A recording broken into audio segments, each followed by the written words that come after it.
Hi every one. So sir എന്നെ പരിചയപ്പെടുത്തിയിരുന്നു, എന്നാൽ ഒരിക്കൽ കൂടെ പറയാം. എൻ്റെ പേര് അതിഥി കൃഷ്ണദേവ് ബി. ഞാൻ തിരുവനന്തപുരം ജില്ലയിൽ നിന്നാണ് വരുന്നത്. ആൻഡ് ആസ് സാർ സെഡ്, ഇതെൻ്റെ ഫസ്റ്റ് അറ്റംപ്റ്റ് ആയിരുന്നു. ആൻഡ് എസ്സേയിൽ so as you all know, first അറ്റംപ്റ്റേഴ്സിന് GS ഒക്കെ പഠിച്ചെടുക്കാൻ കുറച്ചൊരു ബുദ്ധിമുട്ടുണ്ടാവും. ആൻഡ് എന്നെ റാങ്കിലേക്ക് എത്തിച്ചത് ഐ വുഡ് സേ എസ്സേ പേപ്പറും എൻ്റെ ഓപ്ഷണൽ പേപ്പറും. എത്തിക്സിന് ഒരു ചെറിയ ഭാഗം ഉണ്ടില്ല, ഞാൻ പറയുന്നില്ല. എന്നാലും ഈ 2 പേപ്പറാണ് എനിക്ക് കൂടുതൽ സ്കോർ ചെയ്യാൻ പറ്റിയത്. ആ ഒരു ആസ്പെക്ട് വെച്ചിട്ടാണ് എസ്സേക്ക് ഒരു ക്ലാസ് എടുക്കാൻ വേണ്ടിയിട്ട് ഞാൻ ഇവിടെ വന്ന് നിൽക്കുന്നത്. And I hope this is helpful for all of you. And എന്തെങ്കിലും ഡൗട്ട്സ് ഇടയ്ക്കുണ്ടെങ്കിലോ അല്ല ലാസ്റ്റ് ആണ് തോന്നുന്നെങ്കിലോ യു ക്യാൻ കോൺടാക്ട്. ആൻഡ് ഇപ്പൊ തന്നെ ചോദിക്കാം. That would be better so that others will also become like എല്ലാവർക്കും ഹെൽപ്ഫുൾ ആയിരിക്കും. So I think I'm audible to online people as well. Good morning everyone. So we are going to start our essay session.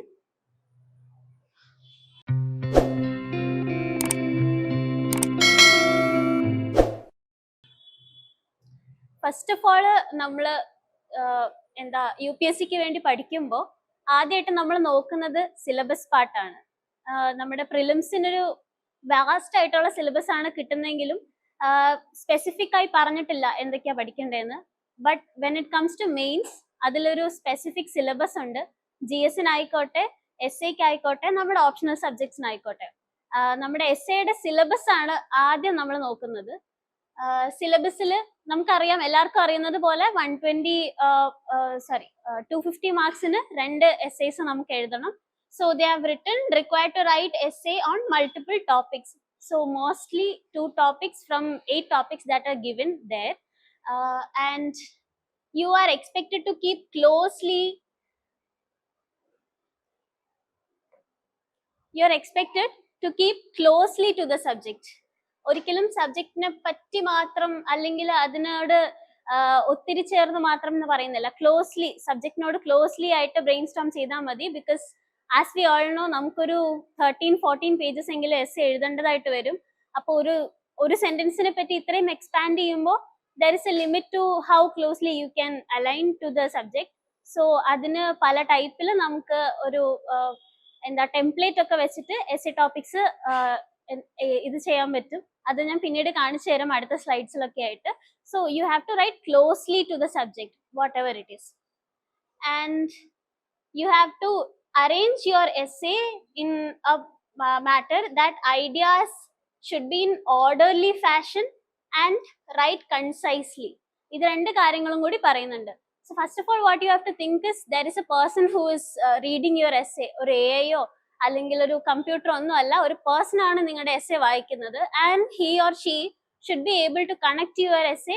And അത് വായിച്ചു കഴിയുമ്പോൾ മറന്നു പോകുന്ന രീതിയിലായിരിക്കരുത് essay എഴുതേണ്ടത്. So അതുകൊണ്ട് തന്നെ ഒരു കൺസൈസ് ആയിരിക്കണം. ബട്ട് നിങ്ങളുടെ ഐഡിയാസ് ഓർഡർലി ആയിട്ടും എഴുതേണ്ടതായിട്ടുള്ളൊരു ആവശ്യമുണ്ട്. ഫ്ലോ വേണം എസ്സേയിൽ ബേസിക്കലി. എന്നാൽ മാത്രമാണ് നമുക്ക് ഇപ്പോൾ ഒരു ബുക്ക് എടുക്കുമ്പോൾ എല്ലാവരും എല്ലാ ബുക്കും വായിക്കില്ലല്ലേ. സോ ബുക്ക് വായിക്കുന്ന നമ്മൾ പേജ് ടേൺ ചെയ്യുന്നതിന്റെ മെയിൻ കാര്യം എന്താണ്? അതിലൊരു ഫ്ലോ ഉണ്ട്. ആൻഡ് അത് നമുക്ക് മനസ്സിലാവുന്ന രീതിയിൽ ചുരുക്കി ആയിരിക്കും എഴുതിയിരിക്കുന്നത് എന്നുള്ളൊരു കാര്യമാണ്. അത് നമ്മുടെ എസ്സേ പേപ്പറിലും വളരെ റെലവെന്റ് ആയിട്ടുള്ള ഒരു സ്കില്ലാണ്. And credit will be given for effective and exact expression. So നമ്മൾ ഈ കാര്യങ്ങൾ നന്നായിട്ട്, ഈ സിലബസ് എന്താന്നുള്ളത്, എസ്സേയുടെ ഇത്രയും ചെറിയൊരു സിലബസ് ആണ്. ആൻഡ് ഈ സിലബസ് എന്താന്നുള്ളതാണ് ആദ്യം മനസ്സിലാക്കേണ്ടത്. And you are expected to write this kind of an essay for UPSC. So next thing I would like to say is thinking from the examiner's point of view. Examiner, whoever is checking your paper will have a mindset അല്ലേ. അപ്പൊ അയാള് നമുക്ക് mark തരണമെങ്കിൽ അയാളുടെ ഷൂസിൽ നിന്ന് നമുക്ക് ചിന്തിക്കാൻ പറ്റണം. And അങ്ങനെ ചിന്തിച്ചാൽ എങ്ങനെയുള്ള ഒരു എസ്സേ ആയിരിക്കും നമ്മൾ എഴുതേണ്ടത്? Examiner remembers your beginning, peak and end. നമ്മളൊരു നല്ല ബിഗിനിങ് ആണ് കൊടുക്കുന്നതെങ്കിൽ അത് അയാളുടെ മനസ്സിൽ തട്ടി നിൽക്കും. പിന്നെ നിൽക്കാൻ പോകുന്നത്, നമ്മൾ ഈ ഒരു സിനിമയൊക്കെ കാണുമ്പോൾ അതിന്റെ ഏറ്റവും ഹൈറ്റഡ് ആയിട്ടുള്ള ഒരു മൂമെന്റ് ഇല്ലേ, അതാണ് പീക്ക് എന്ന് നമ്മള് ഇംഗ്ലീഷ് ലിറ്ററേച്ചറിൽ അതിനെയാണ് ക്ലൈമാക്സ് എന്ന് വിളിക്കുക. അതിനുശേഷം എൻഡ് ചെയ്യുന്ന ഭാഗമാണ്. അപ്പൊ ക്ലൈമാക്സ് അല്ലെങ്കിൽ പീക്ക് എന്ന് പറയുന്ന ഭാഗം അവരുടെ മനസ്സിൽ തട്ടി നിൽക്കും. പിന്നെ ഉള്ളത് എൻഡ് ആണ്.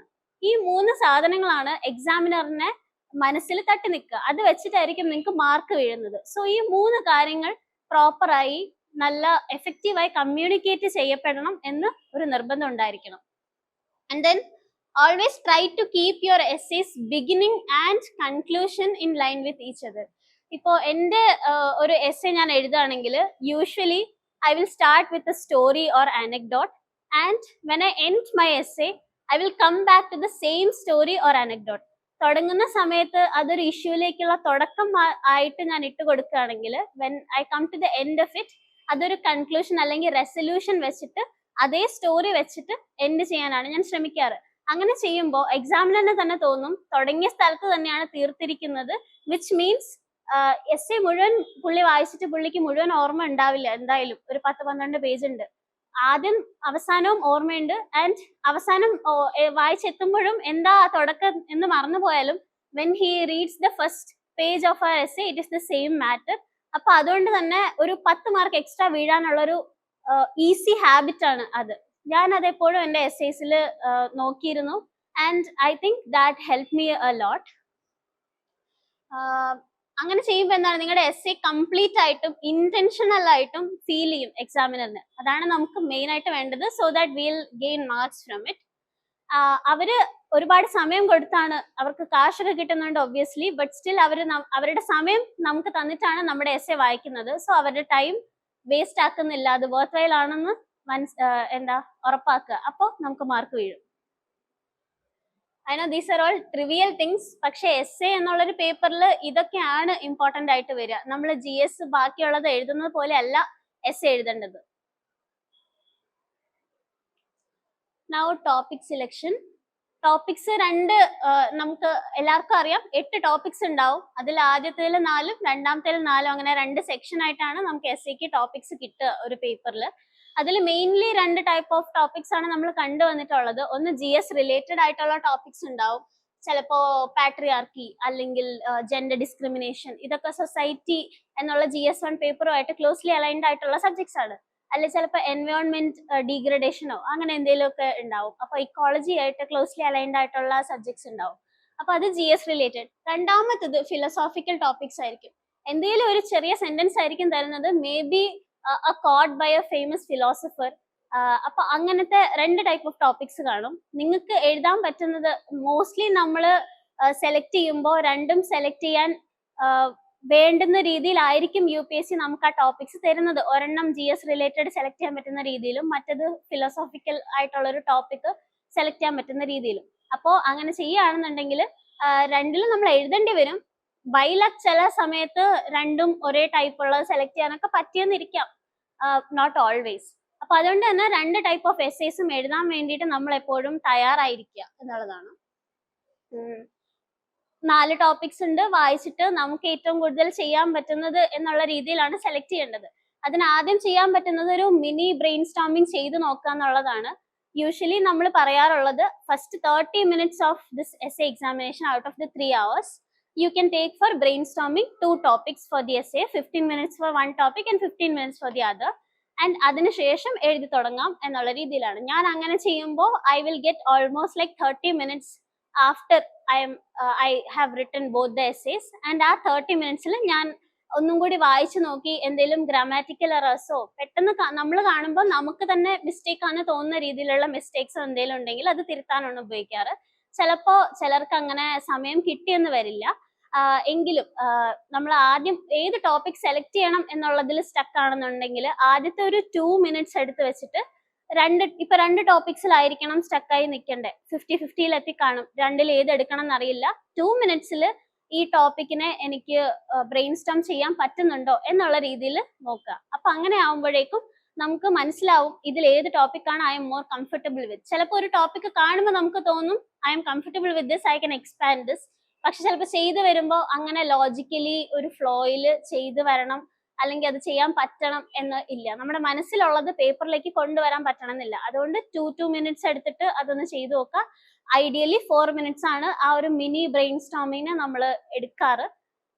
ഒരു 5 minutes എടുത്താലും കുഴപ്പമില്ല. Every minute in UPSC mains is important, because നമ്മളാണ് പേപ്പർ എഴുതി നടക്കേണ്ടത്. അതിൻ്റെ അകത്ത് ആൻസർ ഇല്ല, ക്വസ്റ്റ്യൻ മാത്രമേ ഉള്ളൂ. unlike prelims. And yeah, as I said, നിങ്ങൾ ആ ടോപ്പിക് സെലക്ട് ചെയ്ത് കഴിഞ്ഞാൽ ഫസ്റ്റ് 15 to 30 മിനിറ്റ്സിൽ രണ്ട് ടോപ്പിക്കും ബ്രെയിൻ സ്റ്റോം ചെയ്ത് അതിനാവശ്യമുള്ള ഐഡിയാസ് ഇങ്ങനെ എഴുതി എഴുതി വെക്കുക. ഇപ്പോ ഐ വിൽ സേ, ഞാനൊരു എക്സാമ്പിള് ഞാൻ എഴുതിയ എസ്സേ എന്ന് പറഞ്ഞു തരാം. So there is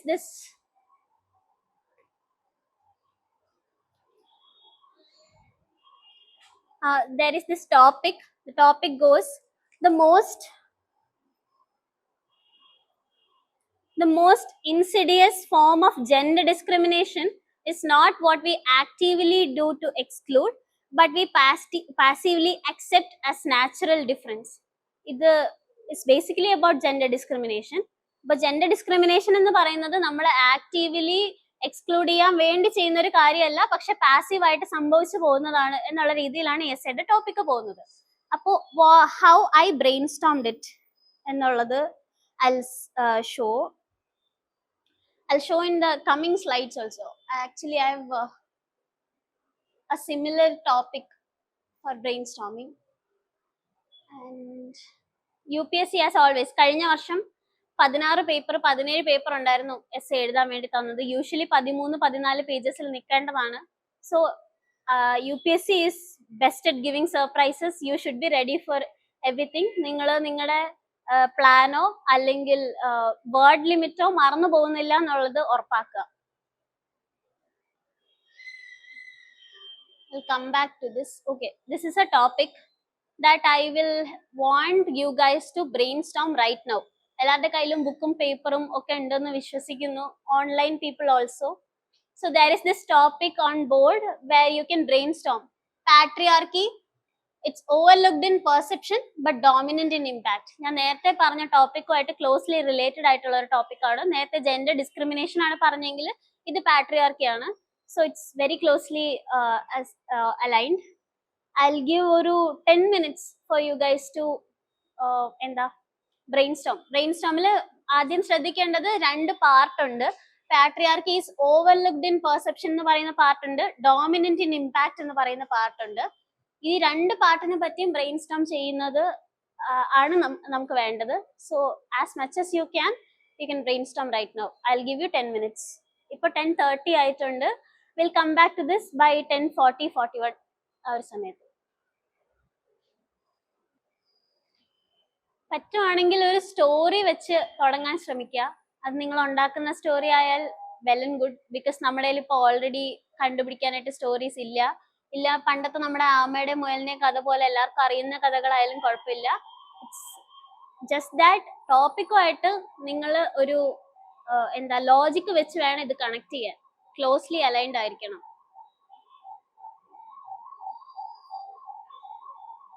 ഏതെങ്കിലും സിനിമ കണ്ടിട്ട് സിനിമയുടെ കഥയായാലും കുഴപ്പമില്ല.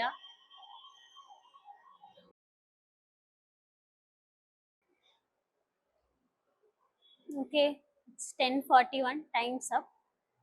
നമുക്ക് ഇതുവരെ നിങ്ങൾ ബ്രെയിൻ സ്റ്റോം ചെയ്തത് ഒന്ന് ക്രോഡീകരിച്ചെടുക്കാം എന്തൊക്കെ ചെയ്യണമെന്ന്. അപ്പോൾ ആസ് ഐ സെഡ്, ഈ ടോപ്പിക് ഐ തിങ്ക് ഓൺലൈനിലും എല്ലാവരും ചെയ്ത് കഴിഞ്ഞു കാണും. Now you can listen to me.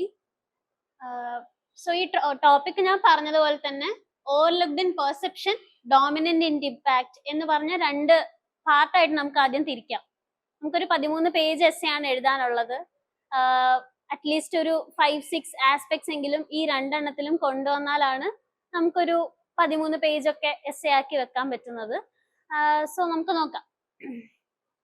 Patriarchy നമ്മൾ പെർസീവ് ചെയ്യുന്നതിൽ ഓവർലുക്ക് ചെയ്ത അല്ലെങ്കിൽ നമ്മൾ അറിയാണ്ട് തന്നെ ഈ സൊസൈറ്റിയിൽ ഉണ്ടായിരിക്കാൻ കാരണം എന്തൊക്കെയായിരിക്കും? നിങ്ങൾ എഴുതി എന്തെങ്കിലും പോയിന്റ്സ് വേർതി ആണെന്ന് തോന്നുന്നുണ്ടെങ്കിൽ ഒന്ന് പറയാമോ?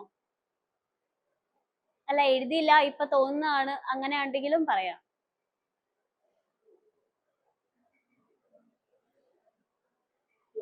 ഹിസ്റ്ററി ബേസ് ആയിട്ട് എടുത്തൂടെ?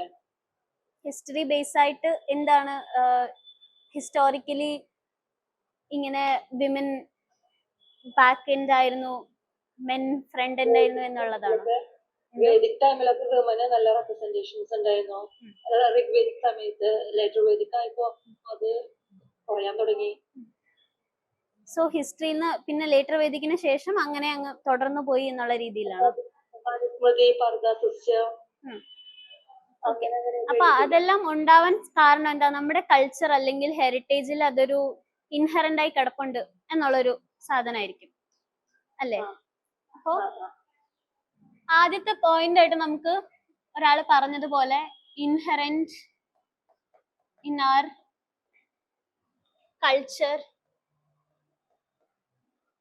ഓർ ട്രഡീഷൻസ് എന്നുള്ളൊരു പോയിന്റ് എടുക്കാം അല്ലെ?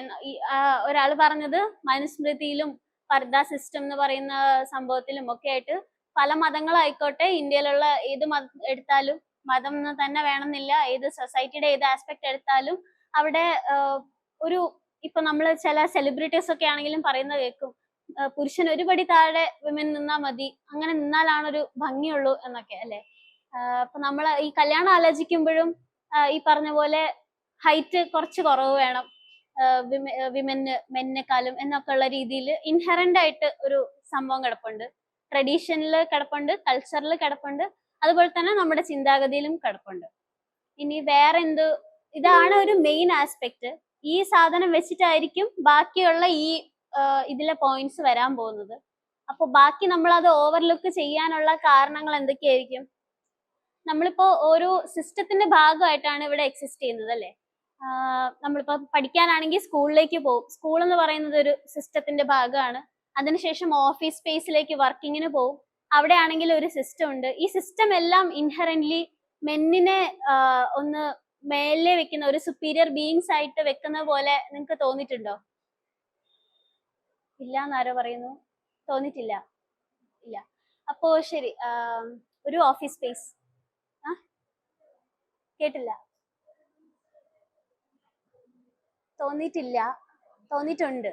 ഓക്കെ, തോന്നിയിട്ടുണ്ട്, തോന്നിയിട്ടുള്ളവരും ഉണ്ട്, തോന്നിയിട്ടില്ലാത്തവരും ഉണ്ട്. What ever it is. ഇപ്പൊ ഞാൻ കുറച്ച് പോയിന്റ്സ്, കുറച്ച് ആസ്പെക്ട്സ് പറയാം. നമ്മളിപ്പോ ഒരു സ്ഥലത്ത്, ഇതിപ്പോ AC ക്ലാസ് റൂം ആണോ എന്ന് എനിക്കറിയില്ല.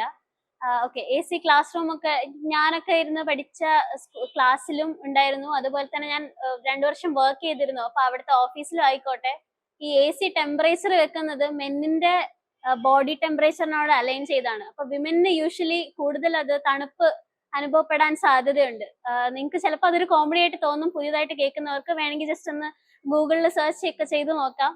പക്ഷെ അങ്ങനെ ഒരു ആസ്പെക്ട് അവിടെ ഉണ്ട്.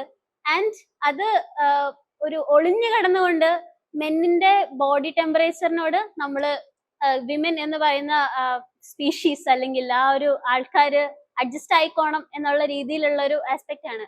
ഇത് നമ്മൾ ആരും ചിന്തിച്ചെന്ന് വരില്ല. ചിലപ്പോ ആ AC-യുടെ ടെമ്പറേച്ചർ സെറ്റ് ചെയ്ത AC മെക്കാനിക്കോ അല്ലെങ്കിൽ അത് സെറ്റ് ചെയ്യുന്ന ആരെങ്കിലും ചിന്തിച്ചെന്നൊന്നും വരില്ല. പക്ഷെ ഇത് നമ്മുടെ സിസ്റ്റത്തിൽ ഇൻഹറന്റ് ആയിട്ട് വന്ന ഒരു സാധനമാണ്. അപ്പോ അങ്ങനെയുള്ള ഒരു, ഇപ്പോ ഞാൻ പറഞ്ഞതൊരു എക്സാമ്പിൾ ആണ്. ആരും അധികം ചിന്തിക്കില്ല അല്ലെങ്കിൽ പെട്ടെന്ന് ആർക്കും കിട്ടാത്ത ഒരു ടൈപ്പ് ഓഫ് എക്സാമ്പിൾ ആണ്. ഇങ്ങനെയൊക്കെയുള്ള ഒരു ന്യൂ ടൈപ്പ് ഓഫ് എക്സാമ്പിൾസ് നിങ്ങളുടെ എസ്സേയിലേക്ക് വരുമ്പോൾ എക്സാമിനർ വിൽ നിങ്ങൾ തിങ്ക് ചെയ്ത്, അല്ലെങ്കിൽ നിങ്ങൾക്ക് തന്നെ തോന്നിയ ഒരു പ്രശ്നത്തിനെയാണ് നിങ്ങൾ ഇവിടെ എക്സാമ്പിൾ ആയിട്ട് ഇട്ടിരിക്കുന്നത്. നിങ്ങളുടെ ലിവിങ് എക്സാമ്പിളിൽ, നിങ്ങളുടെ ലിവിങ് എക്സ്പീരിയൻസിൽ നിന്ന് വന്ന ഒരു എക്സാമ്പിൾ ആണ് എന്നുള്ള രീതിയിൽ ഒരു ആസ്പെക്ട് കിട്ടും. അപ്പോൾ അതിനൊരു എക്സ്ട്രാ, നമ്മളിപ്പം ഒരു സ്റ്റാറ്റിസ്റ്റിക്സ് വെച്ച് ഒരു എക്സാമ്പിൾ കൊടുക്കുന്നതിനേക്കാളും കുറച്ചും കൂടി നല്ലതാണ് ലിവിങ് എക്സ്പീരിയൻസിൽ നിന്ന് ഒരു എക്സാമ്പിൾ വരുന്നത്. So that will give U A little more weightage over the other candidates. പിന്നെ വേറെന്തെങ്കിലും? ശരി, ഓവർലുക്ക്ഡ് ഇൻ പെർസെപ്ഷനിൽ വേറെന്തെങ്കിലും ഒരു സംഭവം തോന്നുന്നുണ്ടോ? ഓൺലൈനിൽ ഒരാൾ ഒന്ന് വെയിറ്റ് ചെയ്യണേ. ഓക്കെ, സോ ഇവിടെ ക്ലാസ്സിൽ ഒരാൾ പറഞ്ഞത് മെയിൽസിനെ കുറച്ചുകൂടി മസ്കുലിൻ ആയിട്ടുള്ള, ഇപ്പോ എംപ്ലോയ്മെന്റ് ആയിക്കോട്ടെ, പഠിക്കുന്നതായിക്കോട്ടെ, അങ്ങനെയുള്ള സാധനങ്ങളിലേക്കും, ഫോർ എക്സാമ്പിൾ പറഞ്ഞത് ആർമിയിലേക്കുള്ള സെലക്ഷൻസ് ആണ്. പിന്നെ വിമൻ ആണെങ്കിൽ കുറച്ചുകൂടി കെയർ ഗിവർ ആസ്പെക്ട് എന്ന് പറയുന്നത് നമ്മൾ നാച്ചുറലി അട്രിബ്യൂട്ട് ചെയ്ത് കൊടുത്തിട്ടുണ്ട്. അതിന് എക്സാമ്പിൾ പറഞ്ഞത് നഴ്സിംഗിലേക്കുള്ള ആൾക്കാരുടെ പോക്കാണ്. ഇനി ഓൺലൈനിൽ ആരോ എന്തോ പറയാൻ ഉദ്ദേശിച്ചു, ഒന്ന് പറയാമോ?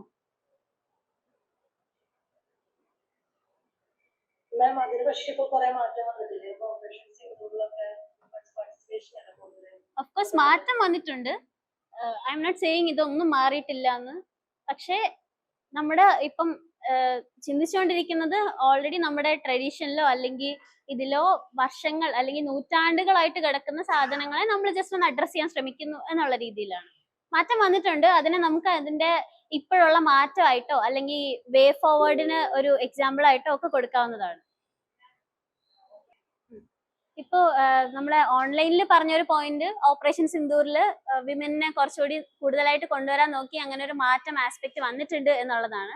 അപ്പൊ ക്ലാസ്സിൽ തന്നെ അതിന് ഒരു എതിർവാദം വന്നിട്ടുണ്ട്. ദാറ്റ് ഫൈറ്റ് ചെയ്യാനായിട്ട് ഫ്രണ്ടിൽ നിന്ന് അധികം വിമനെ അതിലും വെച്ചിട്ടില്ല.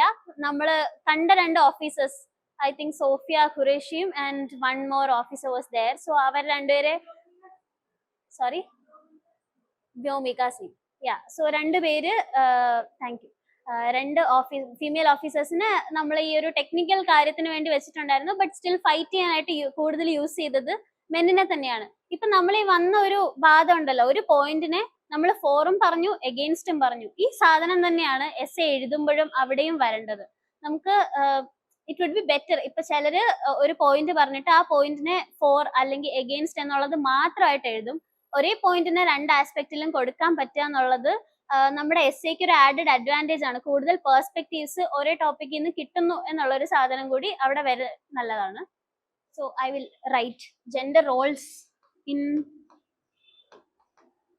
എഡ്യൂക്കേഷൻ ആൻഡ് എംപ്ലോയ്മെന്റ് എന്നുള്ളൊരു സാധനം നമ്മളിവിടെ പറഞ്ഞിരുന്നു. ഇവിടെ കുറച്ച് പോയിന്റ്സ് വന്നിട്ടുണ്ട്. ഇക്കണോമിക് പെർസ്പെക്റ്റീവ്, ഇപ്പോ നമ്മള് GS ആണെങ്കിലും എക്സ്പാൻഡ് ചെയ്യാനായിട്ട് കുറെ ഇത് യൂസ് ചെയ്യാറുണ്ടല്ലോ, ടെംപ്ലേറ്റ്സ് യൂസ് ചെയ്യാറുണ്ട്, സോഷ്യലി പൊളിറ്റിക്കലി എന്നൊക്കെ പറഞ്ഞിട്ട്. അങ്ങനെ ഒരു ആസ്പെക്റ്റീവ് ചിന്തിക്കുകയാണെങ്കിൽ ഇക്കണോമിക് പെർസ്പെക്റ്റീവ് എടുക്കാന്ന് പറഞ്ഞിട്ടുണ്ട്. ഇക്കണോമിക് പെർസ്പെക്റ്റീവ് എടുക്കാന്ന് പറഞ്ഞത് ഗുഡ്. അത് എന്തെടുക്കണം എന്നുള്ളതൊരു എക്സ്പാൻഡും കൂടി ചെയ്യാൻ പറ്റിയാൽ മോർ ഗുഡ്. ബിക്കോസ് ഓരോരുത്തർക്കും ഉണ്ടാവുന്ന സ്പെസിഫിക് പോയിന്റ്സ് ഡിഫറെന്റ് ആയിരിക്കും. അത് ചിലപ്പോ കുറച്ച് ഇൻട്രസ്റ്റിംഗ് ആയിരിക്കും. ഇൻട്രസ്റ്റിംഗ് ആയിട്ടുള്ള ആസ്പെക്ട്സ് എസ്സേയിലേക്ക് വരുമ്പോൾ മാർക്കും കൂടുതൽ കിട്ടാൻ സാധ്യതയുണ്ട്. പിന്നെ ഒരാൾ പറഞ്ഞത് boys don't cry within inverted commas എന്നുള്ളൊരു സാധനമാണ്. നമ്മൾ ഈ പറഞ്ഞ പോലെ ഒരു ജെൻഡർ റോൾസ് ആണ്. Men are not expected to be crying people or they are always expected to be masculine people എന്ന് പറയുന്ന ഒരു സാധനം പാട്രിയാർക്കിന്ന് നമുക്ക് കിട്ടിയിരിക്കുന്ന ഒരു ഇതാണ്. നമ്മൾ സൊസൈറ്റിയിൽ യൂഷ്വലി പറഞ്ഞൊക്കെ കേൾക്കാറുണ്ട്, നീ എന്താ പെണ്ണിനെ പോലെ കരയുന്നത് എന്നൊക്കെ നമ്മൾ കേൾക്കുമല്ലേ. അല്ലെങ്കിൽ എന്തെങ്കിലും ഒരു വിമൻ ഒരു ഗട്ട്സ് ഉള്ള കാര്യം ചെയ്തു കഴിഞ്ഞാൽ she has got some balls എന്നൊക്കെയാണ് നമ്മൾ പറയുക. And these are inherently very patriarchic and very problematic. നമ്മളത് ചിന്തിക്കില്ല പറയുമ്പോൾ, because that is inherent in our minds and in the society alike. അതുകൊണ്ടാണ്.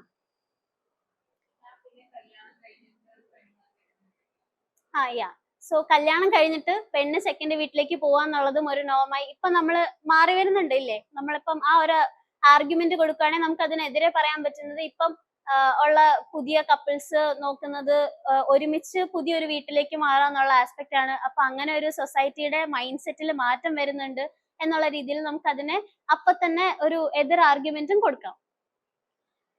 അടുത്തൊരാൾ പറഞ്ഞിരിക്കുന്ന മെഡിക്കൽ ട്രീറ്റ്മെന്റ്സ് ഒക്കെ മെന്നിന്റെ ഫിസിക് ബേസ്ഡ് ആണ്. Example symptom of heart attack. Okay.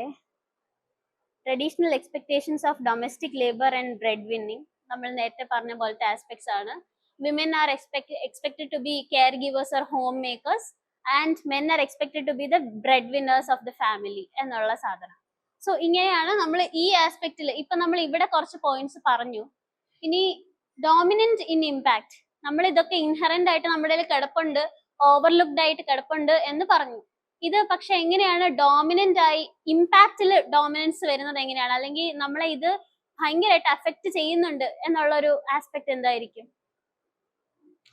ഒരു example അല്ലെങ്കിൽ ഒരു പോയിന്റ് ആർക്കെങ്കിലും പറയാമോ? പൊളിറ്റിക്സിലൊക്കെ woman participation constitution amendment 33% reservation ഉണ്ടെങ്കിലും അതിപ്പോഴും അത്രയും സക്സസ് ആവാത്തത്. ഓക്കെ. ഒരാള് പറഞ്ഞത് ഇപ്പൊ നമ്മള് മറ്റേ വിമൻ സാക്ഷി അധിനിയം ഒക്കെ കൊണ്ടുവന്നു, ബട്ട് സ്റ്റിൽ അത് ഓപ്പറേഷണൽ ആയിട്ടില്ല. അത് വേറെ കാര്യം, സെൻസസ് കഴിയട്ടെ. അതിനു മുൻപേ നമ്മൾ ലോക്കൽ സെൽഫ് ഗവൺമെന്റിൽ റിസർവേഷൻ ഫോർ വിമൻ കൊണ്ടുവന്നു. ബട്ട് സ്റ്റിൽ നമ്മുടെ ഒരു മേലേക്കുള്ള പൊളിറ്റിക്കൽ റെപ്രസെന്റേഷൻ നോക്കിക്കഴിഞ്ഞാൽ വിമന്റെ ആ സ്റ്റാറ്റിസ്റ്റിക്സ് ഇപ്പോഴും കുറവാണ്. ഈവൻ താഴെ നമ്മുടെ LSGയിൽ കൊണ്ടുവന്നിട്ട് നോക്കിയാൽ പോലും നമ്മൾ മേയർ പതി അല്ലെങ്കിൽ സർപഞ്ച് പതി എന്ന് പറയുന്ന കൾച്ചേഴ്സ് ഒക്കെ കാണുന്നുണ്ട്. അപ്പോൾ സ്റ്റാറ്റിസ്റ്റിക്സിൽ വിമന്റെ നമ്പർ കൂടിയാൽ പോലും അവിടെ അവരുടെ ആ ഒരു സീറ്റ് എഫക്റ്റീവ്ലി അത് എന്താ എന്താ ഇത് അത് യൂസ് ചെയ്യുന്നത് അല്ലെങ്കിൽ അതിനു വേണ്ടിയുള്ള ഡിസിഷൻസ് എടുക്കുന്നത് അവരുടെ ഫാമിലിയിലെ മെയില് തന്നെ ആയിരിക്കും എഫക്റ്റീവ്ലി. കേരളയിൽ നമുക്ക് ആ ഒരു കൾച്ചർ കാണാൻ കുറച്ച് ബുദ്ധിമുട്ടായിരിക്കും. But if you travel to North India or in rural parts of Tamil Nadu and all, you can see that culture very well. നമ്മൾ കുറെ എക്സാമ്പിൾസ് പത്രങ്ങളിലും തന്നെ വായിച്ച് കാണുന്നുണ്ട്. സർപഞ്ച് പതി, ഈ ഡോമിനന്റ് ഇൻ ഇമ്പാക്ട് എന്ന് പറയുന്ന ഒരു സാധനത്തിൽ പൊളിറ്റിക്കൽ അണ്ടർ റെപ്രസെന്റേഷൻ എന്ന് പറയുന്ന ഒരു സാധനം നമുക്കിടാം.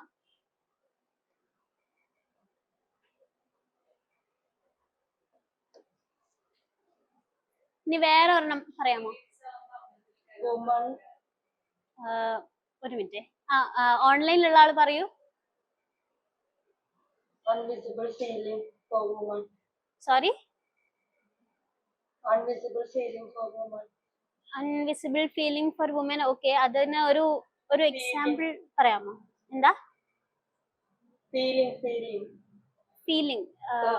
ceiling, invisible ceiling, glass, ceiling. Okay okay, glass ceiling. കോർപ്പറേറ്റ്സിലെ ഗ്ലാസ് സീലിംഗിനെ പറ്റിയാണ് ഈ പറയുന്നത്. അതായത് നമ്മളിപ്പം കോർപ്പറേറ്റ്സിൽ ജോലി ചെയ്യുകയാണെങ്കിൽ അതിന്റെ താഴേക്കുള്ള മാനേജറിയൽ പൊസിഷനിലൊക്കെ വിമൻ ഒരുപാട് വന്നാലും മേ ബി അവരൊരു മെറ്റേണിറ്റി ലീവോ ഒക്കെ കഴിഞ്ഞ് വരുമ്പോഴേക്കും അവരുടെ ആ ഒരു ഇമ്പോർട്ടൻസ് കുറഞ്ഞു വരികയും ഏറ്റവും മുകളിലുള്ള പൊസിഷനിലേക്ക് വിമൻ എത്തുന്നത് വളരെ കുറവായിരിക്കും. അപ്പൊ കോർപ്പറേറ്റ്സ് എന്നുള്ള ഒരു ആസ്പെക്റ്റിൽ ആ ഗ്ലാസ് സീലിംഗ് ആണ് ഒരാൾ പറഞ്ഞിരിക്കുന്നത്. ഇനി ക്ലാസ്സിൽ ഒരാളൊരു പോയിന്റ് പറയാൻ ഉദ്ദേശിക്കുന്നുണ്ട്. എന്താണ്?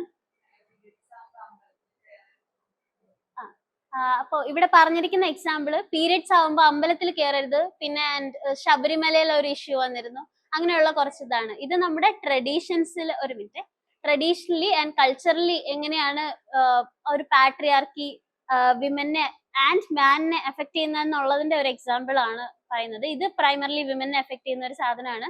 മാനിനെ എഫക്ട് ചെയ്യുന്ന പോയിന്റ്സും കൂടി നമുക്ക് വേണം കേട്ടോ. സോ ട്രഡീഷണലി അല്ലെങ്കിൽ റിലീജിയസ്ലി,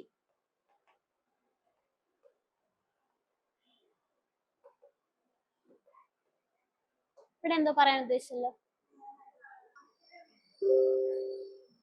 ഓക്കെ, ഇവിടെ ഒരാൾ അതിന് എതിർവാദമായിട്ട് പറയുന്നത് നമ്മുടെ ഈ പീരിയഡ്സിന്റെ സമയത്ത് അമ്പലത്തിൽ വിടാത്തത് ദൈവമായിട്ട് ലൈക്ക് സൃഷ്ടിയുടെ ആസ്പെക്ട് അവിടെ വരുന്നുണ്ട്. അമ്പലത്തിലിരിക്കുന്ന ദൈവത്തിന് മാത്രമേ സൃഷ്ടി ചെയ്യാൻ പറ്റുള്ളൂ, ആ ഒരു ആസ്പെക്ട് വിമൻ ആ സമയത്ത് വരുന്നുണ്ട് എന്നൊക്കെ പറഞ്ഞിട്ടുള്ള ഒരു സാധനമാണ്. അപ്പൊ ഇവിടെ നമുക്ക് എടുക്കാൻ പറ്റുന്നത് ഇറ്റ്സ് നൺ ഓഫ്, ഞാൻ ആരുടെയും റിലീജിയനെയോ എന്തെങ്കിലും എതിർത്ത് പറയുന്നതല്ല, ബട്ട് നമുക്ക് ഇവിടെ എടുക്കാൻ പറ്റുന്ന ആസ്പെക്ട് എന്ന് പറഞ്ഞാൽ നമ്മൾ അവിടെ ഒരു ദേവത എന്നുള്ള ആസ്പെക്ട് അവിടെ കൊടുത്തിട്ട് ആ ഒരു ജെൻഡറിനെ കുറച്ചും കൂടി എന്താണ് അവർക്ക് കിട്ടാനുള്ള ഓപ്പർച്യൂണിറ്റീസിനെ കുറച്ചുകൂടി മാറ്റുന്നു എന്നുള്ള രീതിയിൽ നമുക്ക് ദേവി ദാസി ഡൈക്കോട്ടമി എന്ന് പറഞ്ഞ സൊസൈറ്റിയിൽ ഒരു ആസ്പെക്ട് ഉണ്ട്.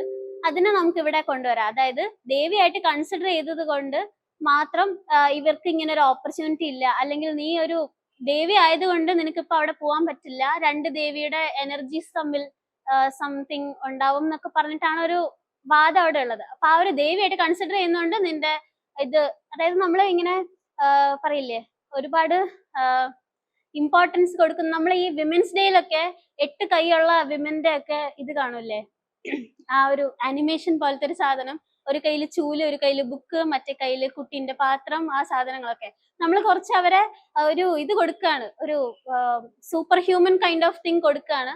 അതുകൊണ്ട് അവരുടെ നിന്ന് നമ്മൾ വീണ്ടും അതേ സർവീസ് എക്സ്പെക്ട് ചെയ്തുകൊണ്ടിരിക്കുകയാണ് എന്നുള്ളൊരു ആസ്പെക്ട് ആണ് അവിടെ വരുന്നത്. സോ നമുക്ക് അവിടെ ഒരു ദേവി ദാസി ഡൈക്കോട്ടമി കാണാൻ പറ്റും. ദേവിയായിട്ട് പറയുന്നുണ്ടെങ്കിലും ദാസിയായിട്ടാണ് ട്രീറ്റ് ചെയ്യുന്നത് എന്നുള്ള ഒരു സാധനമാണ്. ഇത് സൊസൈറ്റിയിൽ ഒരു മെയിൻ കീവേഡ് ആയിട്ട് നമ്മൾ കേൾക്കാറുള്ള ഒരു സാധനം കൂടിയാണ്.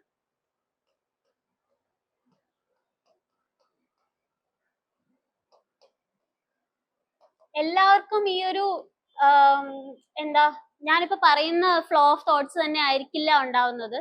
നിങ്ങളുടെ ഫ്ലോ ഓഫ് തോട്ട്സ് അനുസരിച്ച് വേണം നിങ്ങളുടെ എസ് എഴുതാൻ. ബിക്കോസ് നിങ്ങൾക്ക് മാത്രമേ അതിനെ എന്താണ് ന്യായീകരിച്ച് എഴുതാൻ പറ്റുള്ളൂ. ചിലപ്പോൾ ഞാൻ നിങ്ങളുടെ പോയിന്റ്സ് എഴുതിയാൽ അതിനെ ന്യായീകരിക്കാൻ എനിക്ക് പറ്റി എന്ന് വരില്ല. നമുക്ക് പറ്റുന്ന രീതിയിലാണ് നമ്മൾ എഴുതേണ്ടത്. ഞാനിപ്പം എൻ്റെ ഒരു കോമൺ ടോപ്പിക്സ് പോയിന്റ്സ് പറയുന്നത് വെച്ചിട്ട് പറ്റുന്ന രീതിയിലുള്ള ഒരു ഇതാണ് എഴുതുന്നത്. ഓക്കെ, ഇപ്പൊ നമ്മൾ ഇത്രയൊക്കെ പറഞ്ഞു. ഇപ്പൊ ബ്രെയിൻ സ്റ്റോമിങ് എങ്ങനെയാണ് ചെയ്യേണ്ടതെന്നുള്ള ഒരു ചെറിയ ഐഡിയ നമുക്ക് കിട്ടിയില്ലേ? ഞാൻ അടുത്തൊരു പേജ് കാണിച്ചു തരാം. ഇതിൽ ഞാൻ ബ്രെയിൻ സ്റ്റോം ചെയ്തത് കാണിച്ചു തരാം. ഇതില് patriarchy overlooked in perception but dominant in ഇമ്പാക്റ്റിലെ first part patriarchy is overlooked in perception എന്നുള്ളതാണ് ഞാൻ ഇവിടെ ആദ്യം കാണിക്കുന്നത്. Because first point is normalised അല്ലെങ്കിൽ ഇന്റേണലൈസ്ഡ്. ട്രഡീഷണൽ ജെൻഡർ റോൾസ്, നമ്മൾ നേരത്തെ പറഞ്ഞ കാര്യം തന്നെയാണ്. Traditional gender roles considered the നോം. ഇപ്പൊ ക്രിക്കറ്റിലാണെങ്കിൽ നമ്മൾ ബാറ്റ്സ്മാൻ എന്നാണ് പറയുക. അപ്പൊ വിമൻ ക്രിക്കറ്റേഴ്സ് ഉണ്ടല്ലോ, അവരെന്താ പറയുക? വിമൻ ബാറ്റ്സ്മാൻ എന്ന് പറയുമോ, അല്ലെങ്കിൽ ബാറ്റ്സ് വുമൻ എന്ന് പറയുമോ? നമ്മൾ അങ്ങനെ കേൾക്കാറില്ല. അപ്പൊ അങ്ങനത്തെ ഇപ്പൊ വേർഡ്സ് എടുത്താൽ തന്നെ, ലാംഗ്വേജസ് എടുത്താൽ തന്നെ അത് കുറച്ച് ജെൻഡർ ഡിസ്ക്രിമിനേറ്റീവ് ആണെന്ന് നമുക്ക് മനസ്സിലാവും. മാൻ കൈൻഡ് എന്ന് പറയാറുണ്ട്, വിമൻ കൈൻഡ് എന്ന് പറയാറില്ല. ആൻഡ് ഞാൻ ഇപ്പൊ ഒരാള് നമ്മൾ അഡ്രസ് ചെയ്യുമ്പോൾ തന്നെ ഇൻഫോർമൽ സെറ്റിംഗിലാണെങ്കിൽ ഗൈസ് എന്ന് വിളിച്ച് അഡ്രസ് ചെയ്യാറുണ്ട്, ഗേൾസ് എന്ന് വിളിച്ച് അഡ്രസ് ചെയ്യാറില്ല. ഒരു വിമനും മാനും കൂടി ഇരിക്കുന്ന ഒരു കൂട്ടമാണെങ്കിൽ ഗൈസ് എന്ന് പറഞ്ഞാൽ essentially it means only men അല്ലേ? അപ്പൊ നമ്മൾ അഡ്രസ് ചെയ്യുമ്പോൾ തന്നെ അവിടെ ഒരു പ്രശ്നമുണ്ട്. ബട്ട് നമ്മൾ ഇതൊന്നും പെർസീവ് ചെയ്യുന്നില്ല. അതുകൊണ്ടാണ് അത് ഇന്റേണലൈസ്ഡ് അല്ലെങ്കിൽ നോർമലൈസ്ഡ് ആയി ഇരിക്കുന്നത് ആണ് അതിന്റെ എക്സാമ്പിൾസ് ആയിട്ട് ഞാൻ പറയാൻ ഉദ്ദേശിക്കുന്നത്. പിന്നെ സ്ട്രക്ചറലി എംബഡഡ് ആണ്. നമ്മൾ നേരത്തെ പറഞ്ഞ ഗ്ലാസ് സീലിംഗ് ഇൻ കോർപ്പറേറ്റ്സ് ഇവിടെ ആരോ പറഞ്ഞിരുന്നു. പിന്നെ ഞാൻ നേരത്തെ പറഞ്ഞ AC ടെമ്പറേച്ചറിന്റെ ആ ഒരു എക്സാമ്പിൾ ഇത്.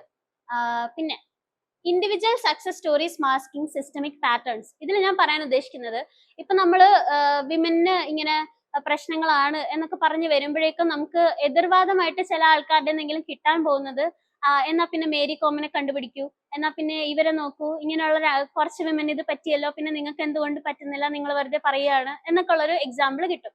അപ്പൊ ഇതെന്താണ്? ഇത് ഇൻഡിവിജ്വൽ സക്സസ് സ്റ്റോറീസ് ആണ്. ഇൻഡിവിജ്വൽ സക്സസ് സ്റ്റോറീസ് കൊണ്ട് ഒരു ജെൻഡറിന്റെ മൊത്തം അല്ലെങ്കിൽ ഒരു ഇപ്പൊ നമ്മള് വേറൊരു ആസ്പെക്ട്, ഇപ്പൊ ജെൻഡർ ഡിസ്ക്രിമിനേഷൻ എന്നുള്ള ആസ്പെക്ട് മാറ്റിയിട്ട് സോഷ്യൽ ഡിസ്ക്രിമിനേഷൻ അല്ലെങ്കിൽ കാസ്റ്റ് ഡിസ്ക്രിമിനേഷൻ എന്നുള്ള ആസ്പെക്ട് എടുത്താൽ നമുക്ക് അവിടെ റിസർവേഷനെ ഖണ്ഡിച്ചുകൊണ്ട് ആൾക്കാർ പറയുന്ന ഒരു വാദം ഇത് തന്നെയാണ്.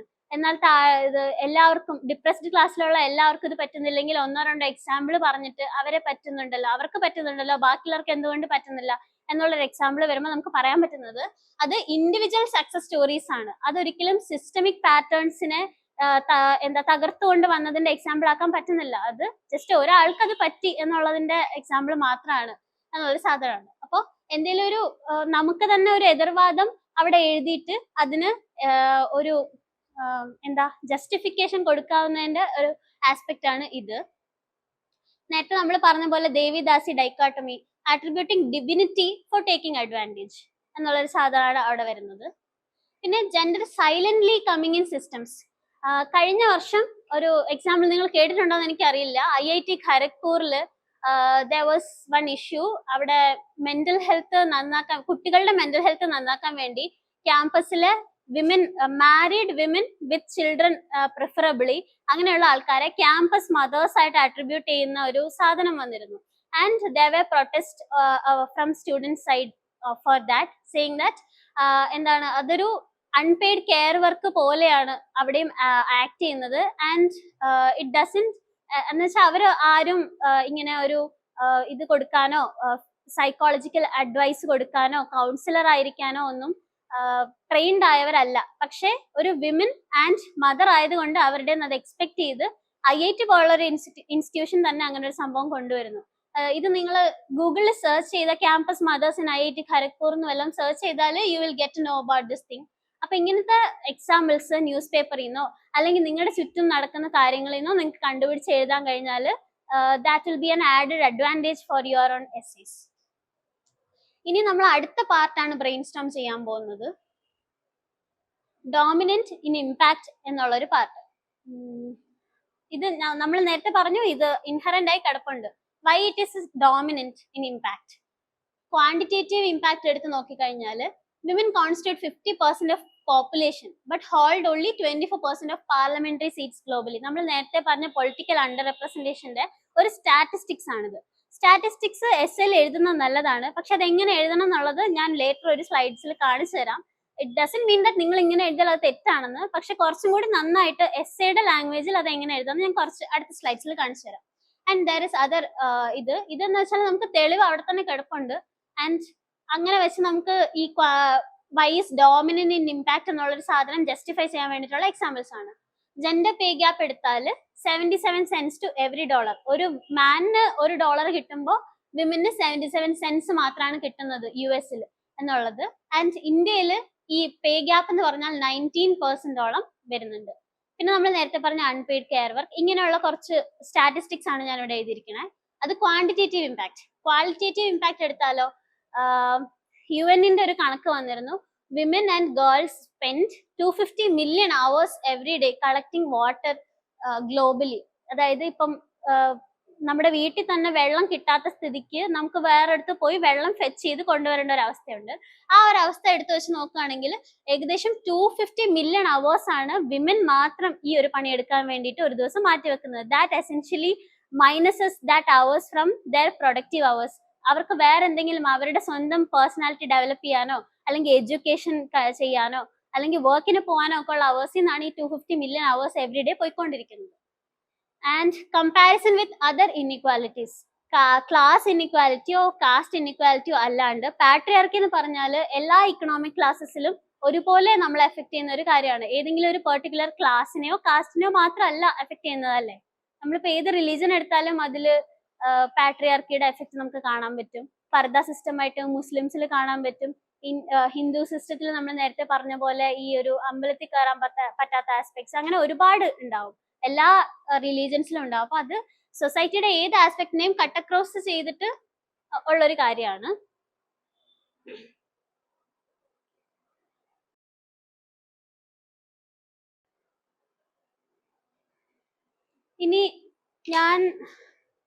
ഇനി എല്ലാവരും ഏതെങ്കിലും ഒരു സ്റ്റോറി വെച്ചിട്ട് ഈ പറഞ്ഞ ബ്രെയിൻ സ്റ്റോമിങ് ചെയ്തവരുണ്ടോ? തുടക്കത്തിൽ ഒരു സ്റ്റോറി വെച്ചിട്ട് ആർക്കെങ്കിലും പറയാൻ താല്പര്യം ഉണ്ടെങ്കിൽ നമുക്കൊരു സ്റ്റോറി വെച്ച് എങ്ങനെയാണ് ഇൻട്രൊഡക്ഷൻ തുടങ്ങണ്ടേ എന്നുള്ളൊരു ആസ്പെക്ട് കാണിക്കാൻ വേണ്ടിയായിരുന്നു.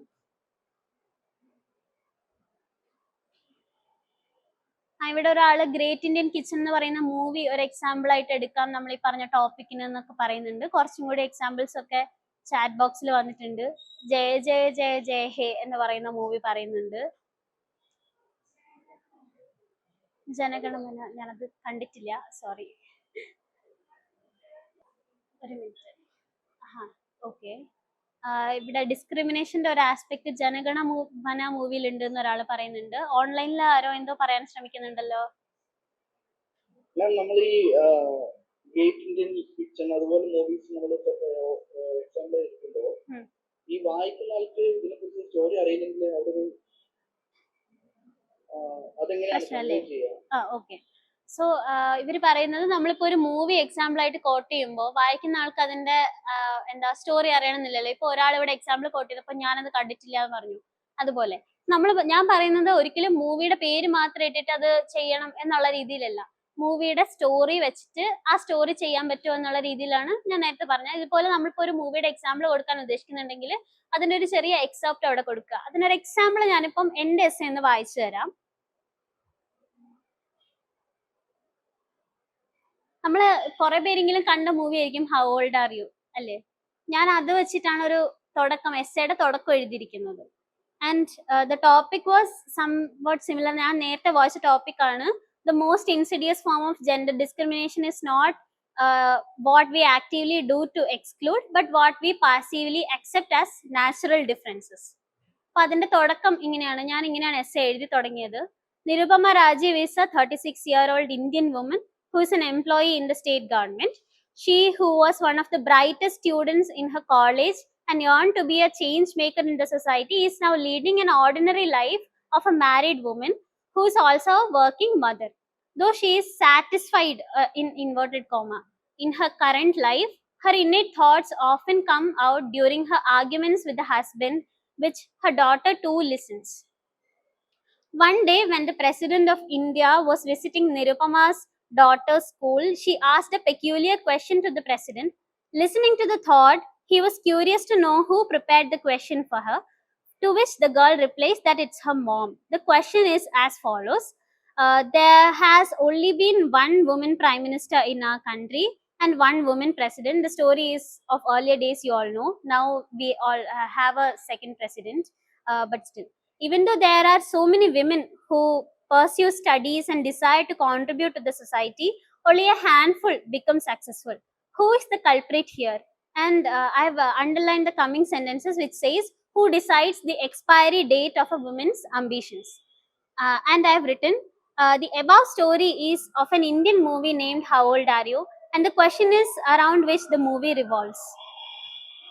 The question it put forward made a lot of men and women think about the gender roles that we passively accept as natural, which is also the silent yet powerful blanket that suffocates the fire within many people's mind and kills it. ഇതൊരു normal story of A മൂവിയാണ്, നമ്മളെല്ലാവരും കണ്ട ഒരു മൂവിയാണ്. പക്ഷെ എനിക്കിപ്പം ആ ഒരു ടോപ്പിക് വായിച്ചപ്പോൾ വേറൊരു ഇതും കിട്ടിയില്ല എന്നുള്ളത് കൊണ്ട് ഞാൻ അത് തുടങ്ങാൻ വേണ്ടി എടുത്തതാണ്. ഇതുപോലെ ഒരുപാട് മൂവി സ്റ്റോറീസ് വെച്ചിട്ട് ഞാൻ എൻ്റെ എസ്സേസ് തുടങ്ങിയിട്ടുണ്ട്. ആൻഡ് അങ്ങനെ തുടങ്ങുമ്പോൾ തന്നെ ഇതൊരു മൂവി സ്റ്റോറി ആണെങ്കിൽ പോലും അതിന്റെ സ്റ്റോറി എന്താണെന്ന് ഞാൻ പറഞ്ഞുകൊണ്ടാണ് അതിനെപ്പറ്റി പറഞ്ഞിരിക്കുന്നത്. ആൻഡ് അതൊരു മൂവിയിലെ ആണെന്നും പറയുന്നുണ്ട്. സോ അതെന്റെ സ്റ്റോറി ആക്കാനോ ഒന്നും ഞാൻ ശ്രമിച്ചിട്ടില്ല. And that gives A power, because ഒരു സ്റ്റോറി വെച്ച് തുടങ്ങുമ്പോഴേക്കും വായിക്കുന്ന ആൾക്ക് കൂടുതൽ നമ്മളുമായിട്ട് കണക്ട് ചെയ്യാൻ പറ്റും. ആൻഡ് ആ കണക്ഷൻ വെച്ച് ബിൽഡ് ചെയ്ത് പയ്യെ നമുക്ക് എസ്സേ എഴുതി കൊണ്ടുപോവുക എന്നുള്ളതാണ് ഇതിന്റെ ആസ്പെക്ട്. ഐ തിങ്ക് ഒരു സ്റ്റോറി എങ്ങനെയാണ് ഇടണ്ടേന്ന് നിങ്ങൾക്ക് മനസ്സിലായി എന്ന് ചോദിച്ച ആൾക്ക് ബാക്കിയുള്ളവർക്കും ആ ഒരു ഇതിൽ ഞാൻ ബ്രെയിൻ സ്റ്റോം ചെയ്ത് എങ്ങനെയാണെന്ന് ഞാൻ ജസ്റ്റ് ഒന്ന് എഴുതി കാണിച്ചു തരാം, അല്ലെങ്കിൽ പറയാം. I don't know if my hand writing is very much good here. എനിക്ക് ഇതിൻ്റെ അകത്ത് എഴുതാൻ അറിയില്ല. സോ ഞാൻ ആദ്യം എഴുതാന്ന് വിചാരിച്ചത് ഈ ഹൗ ഓൾഡ് ആർ യു എന്നുള്ള സ്റ്റോറിയാണ്. അപ്പൊ ഞാൻ ഒരു ടോപ്പിക്കിന് ഹൗ ഓൾഡ് ആർ യു എന്ന് പറയുന്നത് ജസ്റ്റ് ഒരു പോയിന്റ് മാത്രമേ എഴുതുന്നുള്ളൂ, because this is for me to refer. അല്ലേ, ഇത് നമ്മുടെ ബ്രെയിൻ സ്റ്റോം ചെയ്ത പേപ്പർ അവരാരും കാണുന്നില്ല ആൻഡ് അത് വാല്യൂം ചെയ്യുന്നില്ല. അപ്പം ഞാൻ ബ്രെയിൻ സ്റ്റോം ചെയ്യുന്നത് ഇങ്ങനെയാണെന്ന് കാണിക്കാൻ വേണ്ടിയിട്ടാണ്. അപ്പൊ അങ്ങനെ ചെയ്തു. പിന്നെ ഞാൻ അതിന് കൂട്ടി എഴുതാൻ പോയത് ഡ്യുവൽ ഷിഫ്റ്റ് ആണ്. ഇപ്പൊ നമ്മളൊരു വർക്കിംഗ് വുമന്റെ കഥ പറഞ്ഞിട്ടാണ് തുടങ്ങുന്നത്. അപ്പൊ അവര് ചെയ്യുന്നത് ഒരു ഡ്യുവൽ ഷിഫ്റ്റ് ആണല്ലോ. ഓഫീസിൽ പോയി ഓഫീസിലെ വർക്കും ചെയ്യണം, വീട്ടിൽ വന്ന് വീട്ടിലെ വർക്കും ചെയ്യണം. സോ ആ ഒരു ആസ്പെക്ട് അടുത്തതായിട്ട് കൊണ്ടുവരാൻ വേണ്ടിയിട്ട് ഞാൻ ഡ്യുവൽ ഷിഫ്റ്റ് എന്ന് പറയുന്ന ഒരു പോയിന്റ് മാത്രമായിട്ട് എഴുതി വെച്ചു. So that I will understand ഞാൻ എന്താണ് എഴുതാൻ പോണത് and I can expand on that. അതിനുശേഷം പിന്നീട് ഈ കെയർ ഗിവിങ് ആസ്പെക്ട്, ഒരു എന്താ ഹൗസ് വൈഫ് ആയിരിക്കുന്നത് കൊണ്ട് തന്നെ she is expected to be the care giver of others in the family. ഇപ്പൊ ആ സ്റ്റോറി എടുത്താൽ തന്നെ ആ സ്റ്റോറിയിൽ ഭർത്താവിന് ഒരു അച്ഛനും അമ്മയും ഉണ്ടെങ്കിൽ അവരെ കെയർ ചെയ്യേണ്ടത് ഒരു കല്യാണം കഴിച്ച ആ വീട്ടിലേക്ക് വരുന്ന വുമന്റെ കാര്യമായിട്ട് വരികയാണ്. സോ കെയർ ഗിവിങ് ആസ്പെക്ട് ഇവിടെ വരുന്നുണ്ട്. ആ ഇതിന് എക്സാമ്പിൾ ആയിട്ട് ഞാൻ മറ്റേ IIT മദേഴ്സ്, ഞാൻ നേരത്തെ പറഞ്ഞല്ലോ ക്യാമ്പസ് മദേഴ്സിന്റെ എക്സാമ്പിൾ.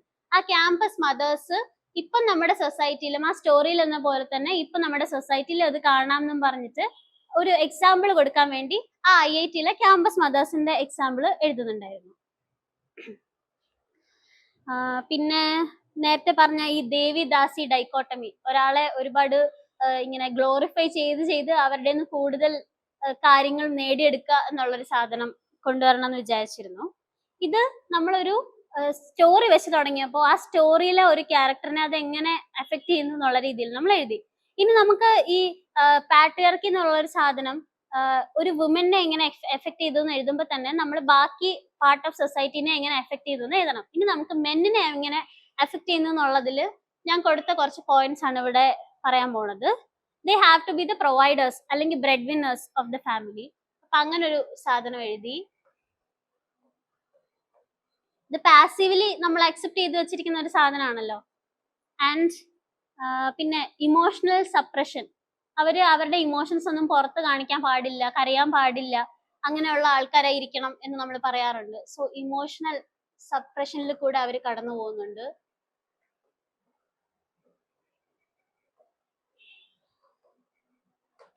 പിന്നെ അവർക്കും ഒരുപാട് ആഗ്രഹങ്ങൾ ഉണ്ടാവും. നമ്മളിപ്പം എങ്ങനെയാണ് ഒരു പാട്രിയാർക്കി വിമന്റെ അംബിഷൻസിനെ കില്ല് ചെയ്യുന്നത് എന്നുള്ളൊരു ക്വസ്റ്റ്യൻ ആണ് ഞാൻ നേരത്തെ ചോദിച്ചതിലുള്ളത്. അപ്പോ അതേപോലെ തന്നെ men, because they have to be the breadwinners for the family, their desires are also killed because of the weight of responsibilities. അപ്പൊ ആ ഒരു ആസ്പെക്റ്റും കൂടി എന്താ ഡിസയേഴ്സ് കിൽഡ് എന്നുള്ളൊരു സാധനം എഴുതും. So the examiner essentially has read through my aspects for both women and men അല്ലേ? അപ്പൊ രണ്ട് വന്നു. ഇനി നമ്മുടെ ഒരു തേർഡ് ജെൻഡർ ഉണ്ട്, നമുക്ക് ട്രാൻസ്ജെൻഡേഴ്സ് ഉണ്ട്. അവരെ എങ്ങനെ ആണ് അവര്, നമ്മളിപ്പം അവിടെ ആ ഒരു കാര്യം എടുക്കുകയാണെങ്കിൽ പാസീവ്ലി നമ്മൾ അക്സെപ്റ്റ് ചെയ്ത് വെച്ചിരിക്കുന്നത് എന്താണ്? നമ്മളിപ്പം ഇതിന്റെ കാര്യമല്ല കേട്ടോ പറയണേ, ഈ ടോപ്പിക് അല്ല ഞാൻ പറയുന്ന ടോപ്പിക്. ഞാൻ നേരത്തെ പറഞ്ഞതാണ്, the most insidious form of gender discrimination is not what we actively refer to but what we passively accept. അപ്പൊ പാസീവ്ലി അക്സെപ്റ്റ് ചെയ്ത് വെച്ചിരിക്കുന്ന ട്രാൻസ്ജെൻഡേഴ്സിന്റെ ഒരു കാര്യമായിട്ട് ഞാൻ എഴുതിയത്, transgenders passively accepted as disease. നമ്മൾ ഡിസീസ് ഞാൻ ഉദ്ദേശിച്ചത്, നമ്മളിപ്പോ സൊസൈറ്റിയിലെ ചിലപ്പോ ചില അമ്മാവന്മാരും അല്ലെങ്കിൽ അമ്മായിമാരും ഒക്കെ ഉണ്ടാവും, നീ എന്താ ഹോസ്പിറ്റലിൽ കാണിച്ചില്ലേ, അവളെ ഹോസ്പിറ്റലിൽ കാണിക്കാന്നില്ലേ, ഇവളെന്താ ഇങ്ങനെ കാണിക്കുന്നതെന്നൊക്കെ പറഞ്ഞിട്ട് നമ്മളിങ്ങനെ ഒരു അവരുടെ ഐഡന്റിറ്റീനെ ഒട്ടും തന്നെ വിലമതിക്കാണ്ട് അതൊരു ഡിസീസ് ആയി കൺസിഡർ ചെയ്യുന്ന സംഭവമുണ്ട്. അത് നമ്മൾ പാസീവ്ലി അക്സെപ്റ്റ് ചെയ്ത് വെച്ചതാണ്. ഓഫ് കോഴ്സ് സൊസൈറ്റിയിൽ ഇപ്പോൾ ഒരുപാട് മാറ്റം വന്നിട്ടുണ്ട്, ബട്ട് സ്റ്റിൽ ആ ഒരു സാധനമാണ് ഞാൻ ആ ഒരു ജെൻഡറിനെ വെച്ചിട്ട് അവിടെ എഴുതാൻ നോക്കിയത്. ബിക്കോസ് നമ്മൾ രണ്ട് ജെൻഡറിനെ അഡ്രസ് ചെയ്തു, മറ്റേ ജെൻഡറിനെ അഡ്രസ് ചെയ്യാതെ പോകരുത്. ബിക്കോസ് അത് ആഡഡ് അഡ്വാൻറ്റേജ് ആണ്. നമ്മൾ യൂഷ്വലി രണ്ട് ജെൻഡേഴ്സിനെ മാത്രം അഡ്രസ് ചെയ്യുമ്പോൾ എൻ്റെ എസ് അവിടെ നിന്ന് മാറി നിൽക്കാൻ വേണ്ടിയിട്ട് എന്ത് ചെയ്യാൻ പറ്റുമെന്ന് ചിന്തിക്കുമ്പോൾ നമ്മളൊരു കൂടി അഡ്രസ് ചെയ്യാന്നുള്ളൊരു സാധനം കൊണ്ടുവരാൻ വേണ്ടിയിട്ടാണ് ഞാനത് അവിടെ കൊണ്ടുവന്നത്.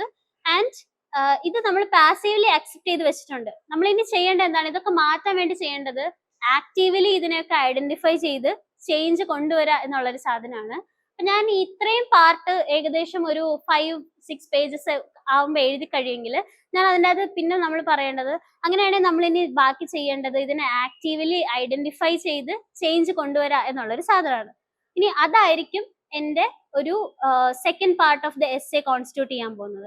അപ്പൊ അതില് എന്തൊക്കെയാണ് നമ്മൾ ആക്റ്റീവ്ലി ഇൻക്ലൂഡ് ചെയ്യേണ്ടത് എന്നുള്ളത് ചോദിച്ചുകൊണ്ട്, ആദ്യം ഒരു റെസിസ്റ്റൻസ് ഉണ്ടാവുമല്ലോ അല്ലെ, സൊസൈറ്റിയുടെ ഭാഗത്തു നിന്ന് എപ്പോഴും ഒരു നമ്മൾ കൊണ്ടുപോകുന്ന ഒരു നോംസിൽ നിന്ന് മാറാൻ വേണ്ടി ഒരു റെസിസ്റ്റൻസ് ഉണ്ടാവും. അപ്പൊ ആ റെസിസ്റ്റൻസിനെ ആദ്യം അക്സെപ്റ്റ് ചെയ്യുക, പിന്നീട് പയ്യെ പയ്യെ ഓരോ ചേഞ്ചസ് ആയിട്ട് ഇങ്ങനെ കൊണ്ടുവരിക. ഇപ്പൊ അതിന് കുറച്ച് എക്സാമ്പിൾസ് കൊടുത്തിട്ടുണ്ട്. ചേഞ്ചിങ് ജെൻഡർ നോംസ് എന്ന് പറഞ്ഞ ഒരു സാധനം കൊടുത്തിട്ടുണ്ട്.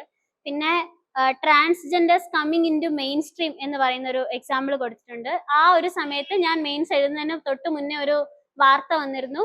ചെന്നൈയിലെ ലൊയോള എന്ന് പറയുന്ന ഒരു വെരി ഫേമസ് ആയിട്ടുള്ള ഒരു കോളേജ് ഉണ്ട്, അവിടെ ഒരു അസിസ്റ്റന്റ് പ്രൊഫസർ ആയിട്ട് ഒരു ട്രാൻസ്ജെൻഡർ ജോയിൻ ചെയ്തു എന്നുള്ളൊരു സാധനം. ഞാൻ അതാണ് അതിനൊരു എക്സാമ്പിൾ ആയിട്ട് അവിടെ കൊടുത്തത്. പിന്നെ അതായിരുന്നു എൻ്റെ ബ്രെയിൻ സ്റ്റോമിങ്. അത് ചെയ്ത് കഴിഞ്ഞ് ഇതുപോലെ എനിക്ക് കിട്ടുന്ന എക്സാമ്പിൾസും അല്ലെങ്കിൽ സ്റ്റാറ്റിസ്റ്റിക്സും ഒക്കെ വെച്ചിട്ട് ആണ് ഞാൻ എൻ്റെ എസ്സേ എഴുതി തീർത്തത്. അപ്പൊ തന്നെ ഏകദേശം ഒരു 10-11 പേജസ് ആവും. ബാക്ക് ടു ദ സ്റ്റോറി കൊണ്ടുവന്ന് നിർത്തണം. ഞാൻ ഈ പറഞ്ഞ ഇപ്പൊ നമ്മള് ഒരു സ്റ്റോറി വെച്ചിട്ടാണല്ലോ നേരത്തെ ഇത് തുടങ്ങിയത്. നമ്മളിപ്പോ സ്റ്റോറി രണ്ടാമത്തെ part of the essay was actively addressing what ever the things and change making in the society എന്ന് പറഞ്ഞിട്ടിട്ട് നമ്മളിപ്പോ ആ സ്റ്റോറി ഞാൻ നേരത്തെ പറഞ്ഞ ഹൗ ഓൾഡ് ആർ യു എന്ന് പറയുന്ന ഒരു സിനിമയായിരുന്നു. എന്റെ തുടക്കത്തിൽ ഇങ്ങനെ ഒരു ജെൻഡർ ഡിസ്ക്രിമിനേഷൻ പറഞ്ഞു.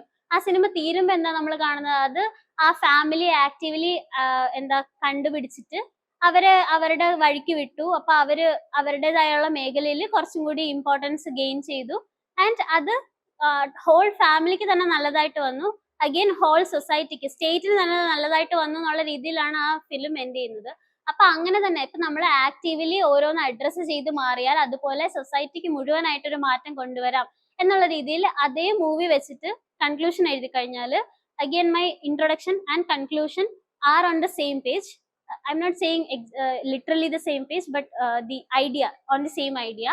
അപ്പൊ തന്നെ ആ ഒരു കംപ്ലീഷൻ നമ്മുടെ എസ്സേ ഇന്റൻഷണൽ ആണ് എന്നുള്ള ഒരു എന്താ ഫീലിംഗ് നമുക്ക് എക്സാമിനറിന് കൊടുക്കാൻ പറ്റും. ഇത് ഞാൻ നേരത്തെ പറഞ്ഞു സ്റ്റാറ്റിസ്റ്റിക്സ് നമ്മുടെ എസ്സേയിൽ എങ്ങനെയാണ് ഇടേണ്ടതെന്ന് ഞാൻ ഒന്ന് കാണിച്ചു തരാമെന്ന്. ഇത് ഞാൻ ഇൻസ്റ്റഗ്രാമിൽ ഇങ്ങനെ സ്ക്രോൾ ചെയ്തുകൊണ്ടിരുന്നപ്പോൾ എനിക്ക് കിട്ടിയ ഒരു ഐഡിയ ആണ്. ഇത് ഞാൻ എൻ്റെ എസ്സേയിൽ യൂസ് ചെയ്യാൻ ശ്രമിച്ചിട്ടുണ്ട്. സോ സ്റ്റാറ്റിസ്റ്റിക്സ് എങ്ങനെ എസ്സേയിൽ എഴുതാം. ഇപ്പൊ ഒരു സ്റ്റാറ്റിസ്റ്റിക്സ് നമുക്ക് ഇവിടെ കിട്ടി, maternal mortality rate in India is 97 per 1 lakh live birds എന്ന് പറയുന്ന സാധനം. അപ്പോൾ നമ്മൾ ഇതിനെ ഇങ്ങനെ ഒരു എസ്സേയിൽ ഇടുന്നതിനേക്കാളും കുറച്ചും കൂടി നല്ലതായിരിക്കും when I write a woman losing her life during child birth in India അല്ലെങ്കിൽ ഇൻ റൂറൽ ഇന്ത്യ എന്നൊക്കെ എഴുതിയിട്ട്, is not just a statistic, she is the 97th proof that our developmental model has a massive gender bias എന്ന് എഴുതുന്നത്. അപ്പൊ അങ്ങനെ എഴുതുമ്പോഴേക്കും examiner will be like കുറച്ചും കൂടി ഇമോഷണലി ഷുക്ക് ചെയ്യുന്ന പോലത്തെ ഒരു സെന്റൻസ് ആണല്ലോ ഇത്. അപ്പൊ നമ്മൾ ഇങ്ങനെ ഒരു സെന്റൻസ് എഴുതുന്നതിനേക്കാളും കുറച്ചും കൂടി നമുക്ക് കണക്ട് ചെയ്യാൻ പറ്റുക ഈ ഒരു സെന്റൻസിൽ. എന്നാൽ അഗൈൻ നമ്മളൊരു സ്റ്റാറ്റിസ്റ്റിക്സ് തന്നെയാണ് എഴുതിയിരിക്കുന്നത്, പക്ഷെ സ്റ്റാറ്റിസ്റ്റിക്സ് ആണ് നിങ്ങൾ വായിക്കുന്നത് നിങ്ങൾക്ക് തോന്നുന്നില്ല രണ്ടാമത്തത് വായിക്കുമ്പോൾ, അല്ലേ? തോന്നുന്നുണ്ടോ? പക്ഷെ സ്റ്റാറ്റിസ്റ്റിക്സ് ആണല്ലോ. സോ ആ ഒരു എക്സാമ്പിൾ നമുക്ക് കൊടുക്കാൻ വേണ്ടി സ്റ്റാറ്റിസ്റ്റിക്സ് യൂസ് ചെയ്യാം എന്നുള്ളത് ആണ് ഞാൻ ഇതിലൂടെ കാണിക്കാൻ വേണ്ടി ശ്രമിച്ചത്. പിന്നെ ഞാനൊരു സാധനം ഇവിടെ വിട്ടുപോയിരുന്നു. That was how to prepare for essay. ഇവിടെ ഇപ്പം മെയിൻസ് എഴുതാൻ പോകുന്നവരുണ്ടോ ഇല്ലയോ എന്ന് നമുക്കറിയില്ല, because result is not yet out. അങ്ങനെ ഉണ്ടെങ്കിൽ രണ്ട് പേർക്കും എങ്ങനെ പ്രിപ്പയർ ചെയ്യാന്നുള്ളതിന്റെ ഒരു ഇതാണ്. നോൺ എക്സാം അപ്പിയറിംഗ് സ്റ്റുഡൻസ്, അതായത് പഠിച്ചു തുടങ്ങുന്നവരോ അല്ലാത്തവരോ വെറ്ററൻസ് ആയിട്ടുള്ളവരോ ആരാണെങ്കിലും ടോപ്പേഴ്സ് കോപ്പീസ്, എസ്സേയുടെ മാർക്ക് അവർക്ക് എത്രയുണ്ട് എന്നുള്ളത് നോക്കിയിട്ടുള്ള ടോപ്പേഴ്സ് കോപ്പീസ് എടുത്തിട്ട് നിങ്ങൾ ടോപ്പേഴ്സ് കോപ്പീസ് വായിച്ചു തുടങ്ങുക.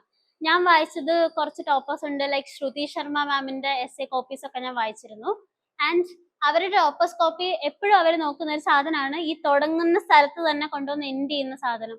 ആ സാധനം ഞാൻ എൻ്റെ എൻ്റെ ആൻസർ ഷീറ്റിലും റെപ്ലിക്കേറ്റ് ചെയ്യാൻ വേണ്ടി ശ്രമിച്ചിട്ടുണ്ട്. And I think that help me a lot. പിന്നെ try to write at least 1 essay per week and get the feedback from mentors. നിങ്ങൾക്ക് ഒരുപാട് സമയമുണ്ട്, അതുകൊണ്ടാണ് 1 essay per week. അത് അത്ര എഴുതിയാൽ മതി. മെന്റേഴ്സിൽ നിന്ന് ഫീഡ്ബാക്ക് എടുക്കുമ്പോൾ അവർ കുറച്ചും കൂടി ആക്റ്റീവ്ലി പറഞ്ഞു തരും എന്തൊക്കെ മാറ്റാൻ പറ്റും, നിങ്ങൾക്ക് എങ്ങനെ ഫ്ലോ കൊണ്ടുവരാൻ പറ്റും എന്നൊക്കെ ഉള്ള രീതിയിൽ. Try to find your set of anecdotes. നമ്മൾ നേരത്തെ ഒരു സ്റ്റോറിയുടെ കാര്യം വെച്ച് പറഞ്ഞല്ലോ, ഞാനൊരു ഫിലിം സ്റ്റോറി വെച്ച് എങ്ങനെ എൻ്റെ എസ്സേ സ്റ്റാർട്ട് ചെയ്തു എന്ന് പറഞ്ഞു. അങ്ങനെ അനക്ഡോട്ട്സ് കളക്ട് ചെയ്ത് വെക്കാൻ പറ്റും. ഞാനിപ്പോൾ നേരത്തെ പറഞ്ഞ നമ്മുടെ ആമയുടെ മുയലിന്റെ കഥയാണെങ്കിൽ പോലും അതൊരു സ്റ്റോറിയാണ്. അത് വെച്ചിട്ട് നമുക്ക് നന്നായി എഴുതാൻ പറ്റുമെങ്കിൽ ഒരു എസ്സേയുടെ ഓപ്പണിംഗ് ആയിട്ട് അത് വെച്ചാൽ ഒരു പ്രശ്നം വരാൻ പോകുന്നില്ല. അപ്പൊ അതുപോലെ അനക്ഡോട്ട്സ് നമുക്ക് കളക്ട് ചെയ്യാൻ പറ്റും. ചിലരുടെ ലൈഫിൽ സംഭവിച്ച കാര്യങ്ങൾ, ഇപ്പോ BR അംബേദ്കറിന്റെ ഒരു ഫേമസ് കാര്യമുണ്ട്. പുള്ളി ഇങ്ങനെ കാസ്റ്റ് ടെസ്റ്റ് ഒക്കെ എന്തൊക്കെയോ ഇങ്ങനെ കത്തിച്ചു കളഞ്ഞു എന്നുള്ള സാധനം. അപ്പൊ സോഷ്യൽ ഡിസ്ക്രിമിനേഷൻ അല്ലെങ്കിൽ സോഷ്യൽ ജസ്റ്റിസിനെ പറ്റി ഒരു എസ്സേ എഴുതുമ്പോഴത്തേക്കും that would be a very good start for your essay. അപ്പൊ തന്നെ ഒരു നമ്മുടെ എക്സാമിന് തന്നെ നിങ്ങളുമായിട്ട് പെട്ടെന്ന് കണക്ട് ചെയ്യാൻ പറ്റുന്ന ഒരു സാധനമാണത്. അപ്പൊ അങ്ങനെ കണക്ഷൻ കൊണ്ടുവരാനാണ് നമ്മൾ യൂഷ്വലി സ്റ്റോറീസ് യൂസ് ചെയ്യുന്നത്. ആരും വെറുതെ ഒരു 12 പേജ് എൻഗേജിങ് അല്ലെങ്കിൽ ഇരുന്ന് വായിക്കില്ല. അപ്പൊ അവരെ ആദ്യമേ ഒന്ന് ഷുക്ക് ചെയ്യുക എന്നുള്ളൊരു സാധനമാണ് നമ്മൾ അവിടെ എടുക്കേണ്ടത്. പിന്നെ ഈ അനക്ഡോട്ട്സ് ഒക്കെ കളക്ട് ചെയ്താൽ ഇങ്ങനെ ഒരുപാട് കളക്ട് ചെയ്ത് വെക്കണം ഞാൻ പറയുന്നില്ല. മാക്സിമം പോയാൽ 10 പേജ് അത്രയൊക്കെ വരാവുള്ളൂ. ആ ഒരു സാധനത്തിന്റെ ഉള്ളിലായിരിക്കണം നിങ്ങളുടെ ഈ അനക്ഡോട്ട്സ് കളക്ട് ചെയ്ത് വെച്ചത്. 10 പേജൊക്കെ കുറച്ച് ഓവറാണ്, ബട്ട് സ്റ്റിൽ നിങ്ങൾക്ക് അത് റിവൈസ് ചെയ്യാൻ പറ്റണം എന്നുള്ളൊരു സാധനമാണ്. നമ്മൾ ഒരു സാധനം ഉണ്ടാക്കി വെച്ചിട്ട് റിവൈസ് ചെയ്യാൻ പറ്റിയില്ലെങ്കിൽ പിന്നെ അതുകൊണ്ട് ഒരു യൂസും ഇല്ല. പിന്നെ നേരത്തെ പറഞ്ഞ നമ്മുടെ സ്റ്റാറ്റിസ്റ്റിക്സ് ഉണ്ടല്ലോ, സ്റ്റാറ്റിസ്റ്റിക്സ് ഞാനിതുപോലെ I will give a tip for you. ഇത് എസ്സേക്ക് മാത്രമെന്നല്ല, GS ആണെങ്കിലും ഞാൻ യൂസ് ചെയ്തിരുന്നത് ഒരു സ്റ്റാറ്റിസ്റ്റിക്സ് ബുക്ക് എനിക്കുണ്ടായിരുന്നു. അതിന്റെ ബാക്കിൽ തന്നെ എക്സാമ്പിൾ ബുക്ക് ഉണ്ടായിരുന്നു. അതിൽ പത്രം വായിക്കുമ്പോൾ എനിക്ക് കിട്ടുന്ന സ്റ്റാറ്റിസ്റ്റിക്സ് ഞാൻ ഫ്രണ്ടിൽ എഴുതി വെക്കും. അത് എല്ലാം കൂടി കമ്പൈൻ ചെയ്തൊരു 5 പേജൊക്കെ ഉണ്ടാവുള്ളൂ ടോട്ടലി. അപ്പൊ ആ ഒരു റിവൈസ് ചെയ്യാൻ എനിക്ക് ഇമ്പോർട്ടന്റ് ആണ്. പക്ഷെ ഒരേ സ്റ്റാറ്റിസ്റ്റിക്സ് പലയിടത്ത് എനിക്ക് യൂസ് ചെയ്യാനും പറ്റും. അതുപോലെ തന്നെ ബാക്കിൽ ഇതുപോലെ എക്സാമ്പിൾസ്, ഇപ്പോ ഞാൻ ആദ്യമായിട്ട് എഴുതിയ എക്സാമ്പിൾ എനിക്ക് ഇപ്പോഴും ഓർമ്മയുണ്ട്. there is this tribe called Toto tribe in that Siliguri part of West Bengal.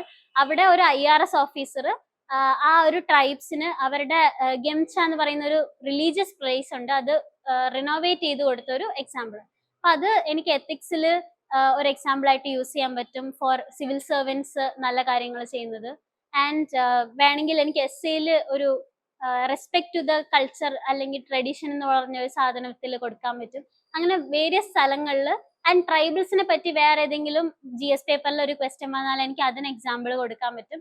അങ്ങനെ കുറെ എടുത്ത് കൊണ്ടുവരാൻ പറ്റും. അപ്പൊ അതുപോലെ എക്സാമ്പിൾ ബുക്കും സ്റ്റാറ്റിസ്റ്റിക്സ് ബുക്കും യൂസ് ചെയ്ത് വെച്ചാൽ, അതേപോലെ ഒരു അനക്ഡോട്ട്സിന്റെ ഒരു 2-3 പേജസും കൂടി നിങ്ങൾക്ക് കമ്പൈൻ ചെയ്ത് വെക്കാൻ പറ്റിയാൽ that will be your own specific go to resource for every paper out there.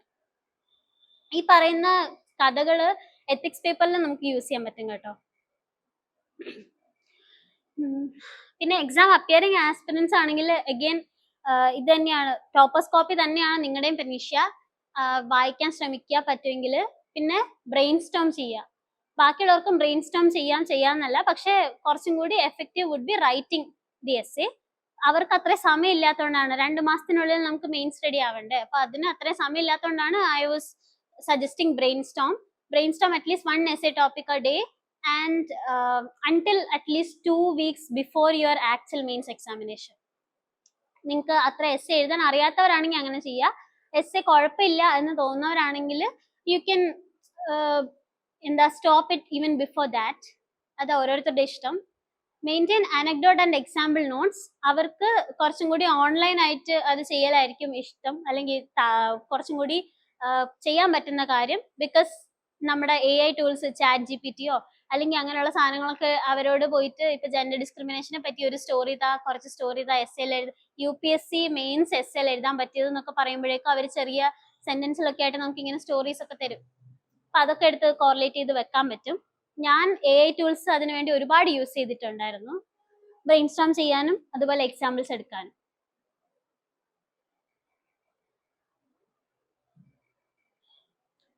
I hope ഞാൻ ഇത്രയും പറഞ്ഞത് എല്ലാവർക്കും ഒന്ന് ഹെൽപ്ഫുൾ ആയി എന്ന്. പിന്നെ ഫൈനൽ ടിപ്സ് ആയിട്ട് ഞാൻ പറയാൻ ഉദ്ദേശിക്കുന്ന സെയിം സാധനമാണ്. സ്റ്റോറി വെച്ച് കവർ ചെയ്യാൻ തുടങ്ങാൻ പറ്റുകയാണെങ്കിൽ സ്റ്റോറി വെച്ച് തന്നെ തുടങ്ങുക മാക്സിമം. ഇപ്പൊ ഫിലോസഫിക്കൽ ആയിട്ടുള്ള എസ്സേസ് ആണെങ്കിൽ പോലും നമുക്ക് സ്റ്റോറി വെച്ച് തുടങ്ങാൻ പറ്റും.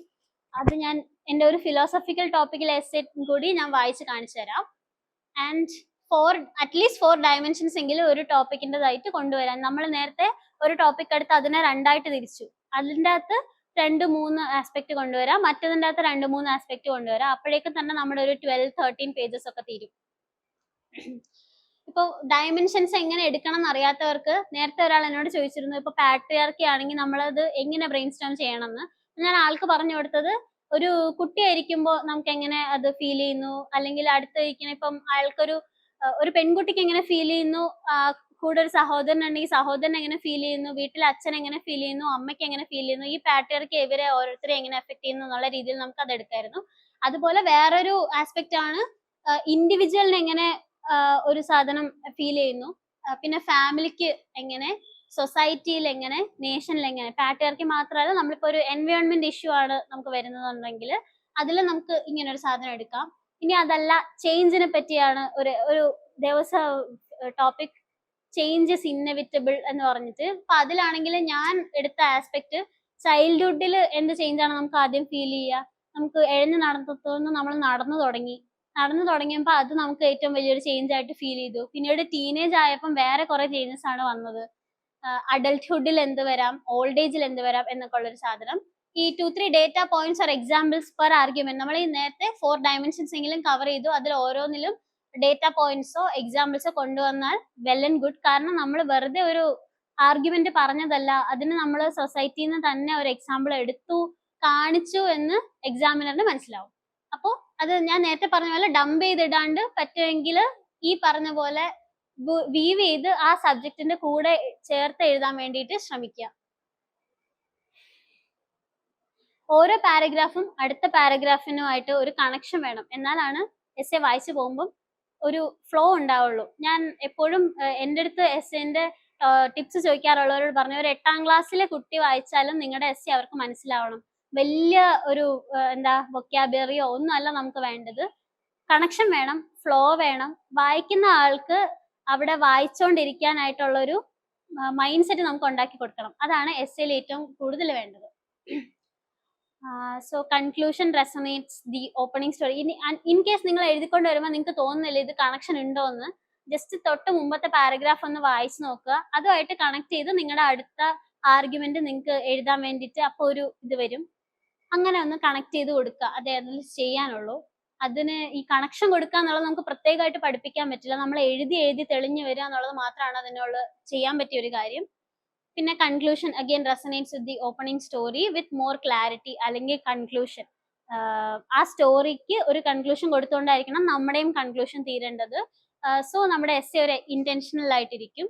നേരത്തെ പറഞ്ഞ പോലെ കോംപ്ലക്സ് ലാംഗ്വേജിൽ വേണമെന്നില്ല, സിമ്പിൾ ആയിട്ട് ഉള്ള ലാംഗ്വേജിൽ ഈസി ടു ഫോളോ ആയിട്ട് വെച്ച് കഴിഞ്ഞാൽ you can well and good write a good decent essay. Essay ആണ് നമ്മുടെ റാങ്ക്സ് ആക്ച്വലി ഡിഫൈൻ ചെയ്യുന്ന ഒരു സാധനം. ഇപ്പൊ എനിക്ക് ബാക്കിയുള്ളവരുടെ അത്രയും പോലും GS മാർക്ക് വളരെ ഒരു 100-110 ഇടയ്ക്കാണ് എല്ലാത്തിലെയും മാർക്ക്. പക്ഷെ എസ് എക്ക് 120 ഉണ്ടായിരുന്നു, ഓപ്ഷണലിന് അഗൈൻ 270 ഉണ്ടായിരുന്നു. സോ അതുകൊണ്ടാണ് എൻ്റെ റാങ്ക് 450s നിന്നത്. ആൻഡ് നമ്മൾ ഇപ്പം റാങ്ക് ലിസ്റ്റിൽ വരുമ്പോഴേ ആ ഒരു കാര്യം മനസ്സിലാവുള്ളൂ. എൻ്റെ അതേ മാർക്ക്, സെയിം മാർക്കുള്ള 20-21 പേരെങ്കിലും സെയിം ലിസ്റ്റിലുണ്ട്. അപ്പൊ നമ്മൾ ഒരു മാർക്ക് മാറിക്കഴിഞ്ഞാൽ ഏകദേശം 20-25 റാങ്ക്സ് ബാക്കിലേക്കാണ് നമ്മൾ പോവുക. അപ്പം ഓരോ മാർക്ക് ഇമ്പോർട്ടന്റ് ആണ്. നമുക്ക് ഏറ്റവും കൂടുതൽ മാർക്ക് കൂട്ടാൻ പറ്റുന്നത് ഈ പറയുന്ന എസ് എ, എത്തിക്സ് ആൻഡ് നമ്മുടെ ഓപ്ഷണൽ പേപ്പേഴ്സിലാണ്. ജി എസിലൊക്കെ നമുക്ക് വർക്ക് ചെയ്യാൻ പറ്റുന്നതിൽ ഒരു ലിമിറ്റ് ഉണ്ട്. എല്ലാവർക്കും ഇത്ര മാർക്കൊക്കെ കിട്ടുള്ളൂ.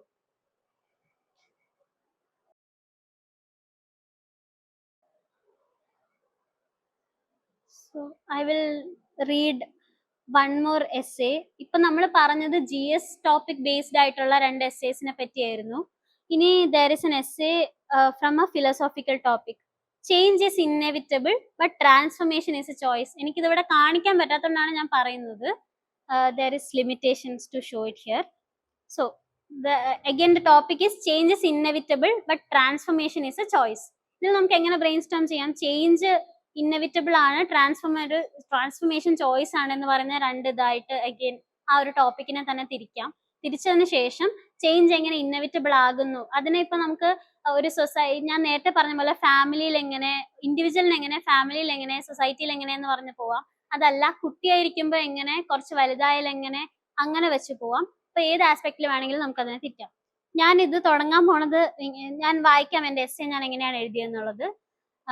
Change and transformation, though often perceived with no much differences, have fundamental distinction as per where and how it happens. A change is actively taken within one's mind only becomes a change that is actively taken within one's mind only becomes a transformation. ഒരു change ചിലപ്പോൾ നമ്മുടെ പുറത്ത് നടക്കാം, പക്ഷെ unless നമ്മളത് നമ്മുടെ മൈൻഡിലേക്ക് എടുത്ത് actively change ചെയ്യാണ്ട് ഒരു ട്രാൻസ്ഫോർമേഷൻ നടക്കില്ല. നമ്മൾ ട്രാൻസ്ഫോർമേഷൻ എന്നൊക്കെ പറഞ്ഞ് യൂഷ്വലി കാണുന്നത് എന്താ? ചിലപ്പോൾ നമ്മൾ ജിമ്മിലെ ട്രാൻസ്ഫോർമേഷൻ കാണും, അല്ലെങ്കിൽ ഒരു പഠിച്ചുകൊണ്ടിരുന്ന ആസ്പിറന്റ് കുറച്ച് കാലം കഴിയുമ്പം സിവിൽ സർവന്റ് ആയിട്ട് വന്ന് നിൽക്കും. അപ്പൊ നമ്മൾ UPSC സർക്കിളിൽ പെട്ടെന്ന് കാണുന്ന ട്രാൻസ്ഫോർമേഷൻ അതാണ്. അപ്പോൾ അങ്ങനെ ട്രാൻസ്ഫോർമേഷൻ ഇസ് ഒരു ആക്റ്റീവ് ചേഞ്ച് അവിടെ ഉണ്ടാവുന്ന പ്രോസസ്. ചേഞ്ച് എന്ന് പറയുന്നത് അല്ലെങ്കിൽ തന്നെ നമ്മളൊന്നും ചെയ്യാണ്ട് തന്നെ നടക്കുന്ന ഒരു പ്രോസസ്സാണ്. ഒരു ചേഞ്ചിനെ ആക്റ്റീവ്ലി നമ്മുടെ മൈൻഡിലേക്ക് എടുത്താൽ അതൊരു ട്രാൻസ്ഫോർമേഷൻ ആവുള്ളൂ. And let us understand these 2 ideas through a story. നമുക്ക് ഒന്നെങ്കിൽ ഞാൻ നേരത്തെ വായിച്ചതുപോലെ ഒരു സ്റ്റോറി വെച്ച് തന്നെ തുടങ്ങാം, അല്ലെങ്കിൽ ഒരു സംഭവം കൊടുത്തിട്ട് സ്റ്റോറി വെച്ച് തുടങ്ങാം എന്ന് പറഞ്ഞിട്ട് പോവാം, ഒരു ഇൻട്രൊഡക്ഷൻ കൊടുക്കാൻ വേണ്ടി. And this is my first paragraph. Second paragraph is in his autobiography the renowned Malayalam writer mister V.T. Bhattathiripad talks about the renaissance that was going on in the society and the inability or rather ignorance to this change that the elders in his family carried in their mind. ഞാൻ ഇതിൽ എഴുതിയിരിക്കുന്ന story V.T. ഭട്ടതിരിപ്പാടിന്റെ ആത്മകഥയിൽ എടുത്ത ഒരു സ്റ്റോറിയാണ്. That is കണ്ണീരും കിനാവും. അതിൽ പുള്ളി പറയുന്നത് നമ്മുടെ നാട്ടിൽ മുഴുവൻ നവോത്ഥാനത്തിന്റെ അലയൊളികൾ അടിച്ചുകൊണ്ടിരുന്നപ്പോഴും ആളൊരു ബ്രാഹ്മിൺ ബാക്ക്ഗ്രൗണ്ടിൽ നിന്ന് വരുന്ന ആളാണ്. ആളുടെ വീട്ടിലുള്ള കാരണവർമാര് ആ ചേഞ്ചിനോട് ഒട്ടും താല്പര്യപ്പെടാതെ, അല്ലെങ്കിൽ ആ ഒരു ചേഞ്ച് ഒട്ടും ചെയ്യാണ്ട് മാറാൻ താല്പര്യപ്പെടാണ്ട് നിന്നിരുന്ന ആൾക്കാരാണ്. അപ്പോൾ അവിടെ ഒരു ചേഞ്ചിന്റെയും ട്രാൻസ്ഫോർമേഷന്റെയും ഡിഫറൻസ് കൊടുക്കാൻ വേണ്ടി ഞാൻ ആ ഒരു സ്റ്റോറിയാണ് യൂസ് ചെയ്തത്. V.T. who perceived this change and made himself change ready became a respected writer, but the others who did not was pushed into a vicious cycle of poverty and unemployment. എന്ന് പറഞ്ഞിട്ട് ഞാൻ എൻ്റെ ഇത് തുടങ്ങി. So എൻ്റെ second paragraph അവിടെ കഴിഞ്ഞു. Just ഒരു സ്റ്റോറിനെ പറ്റി ഞാൻ ജസ്റ്റ് ഒന്ന് പറഞ്ഞു പോയി. In this biography, V.T. Bhattathiripadu transformed himself, adapting and adopting to the change that was going on around him. The change would have happened anyway, as it is the nature of the society, regardless of him accepting it. Thus, the change in inevitable, but transformation is a choice. So change inevitable ആണ്, പക്ഷെ transformation choice ആണ് എന്ന് പറയുന്ന ഒരു അതായിരുന്നല്ലോ എസ്സേയുടെ ടോപ്പിക്കും. ഞാൻ എൻ്റെ ഇൻട്രൊഡക്ഷനെ ആ ഒരു എസ്സേയുടെ ടോപ്പിക്കുമായിട്ട് കണക്ട് ചെയ്ത് എൻ്റെ ഇൻട്രൊഡക്ഷൻ അവിടെ തീർത്തു. പിന്നെ ഞാൻ പോകുന്നത് വേറൊരു സംഭവത്തിലേക്കാണ്. ആൻഡ് അടുത്ത എൻ്റെ ഇത് പോകുന്നത് V often here that change is the only permanent thing in the world. Have we ever thought about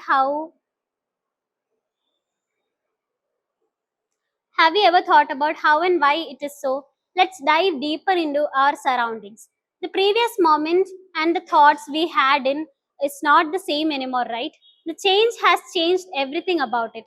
Even the particles in the universe is changing their positions every microsecond. The universe never stood still from the moment of the Big Bang. It rather is a constant entropy. എന്ന് പറഞ്ഞിട്ട് ഞാൻ അടുത്ത ഒരു എൻ്റെ ഇൻട്രൊഡക്ഷനിൽ നിന്ന് വീറ്റുപെട്ടതിരിപ്പാണ്ട് സംഭവം കഴിഞ്ഞ് കഴിഞ്ഞാൽ ഞാൻ നേരെ പോയത് യൂണിവേഴ്സ് ബിഗ് ബാങ് കഴിഞ്ഞിട്ട് പിന്നെ ഒരിടത്ത് മര്യാദയ്ക്ക് നിന്നിട്ടില്ല, ഇങ്ങനെ കോൺസ്റ്റന്റ്ലി ചേഞ്ച് ആയിക്കൊണ്ടിരിക്കുകയാണ് എന്നുള്ള രീതിയിലാണ്. സോ ഒരു കണക്ഷൻ നിങ്ങൾക്ക് അവിടെ ഫീൽ ചെയ്യുന്നുണ്ടോ? ലൈക്ക് ഇറ്റ് ഈസ് ടോട്ടലി രണ്ട് അൺറിലേറ്റഡ് ടോപ്പിക്സ് ആണ്. പക്ഷെ ഞാൻ പറഞ്ഞു വന്നത് എന്നാൽ പിന്നെ നമുക്ക് വേറൊരു ആസ്പെക്ട് നോക്കിയാലോ എന്ന് പറഞ്ഞിട്ടാണ് ഞാൻ ആ ഒരു ടോപ്പിക്കിനെ പറ്റി പറഞ്ഞു തുടങ്ങിയത്. അപ്പൊ ഒരു ഫ്ലോ അവിടെ ഉണ്ട് അല്ലെ?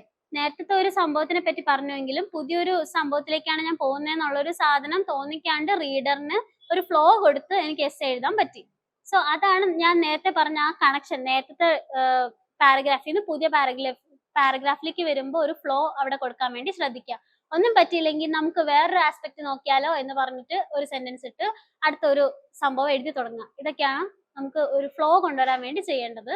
ആൻഡ് ഫ്ലോ നമ്മൾ എഴുതി മാത്രമേ തെളിയുള്ളൂ എന്ന് ഞാൻ നേരത്തെ പറഞ്ഞ പോലെ തന്നെ. So you have to practise again and again for that. Is there anything? ഞാൻ എൻ്റെ ടോപ്പിക് ടോട്ടലി കഴിഞ്ഞു. This was it. Gallant IAS, chasing your passion to ace.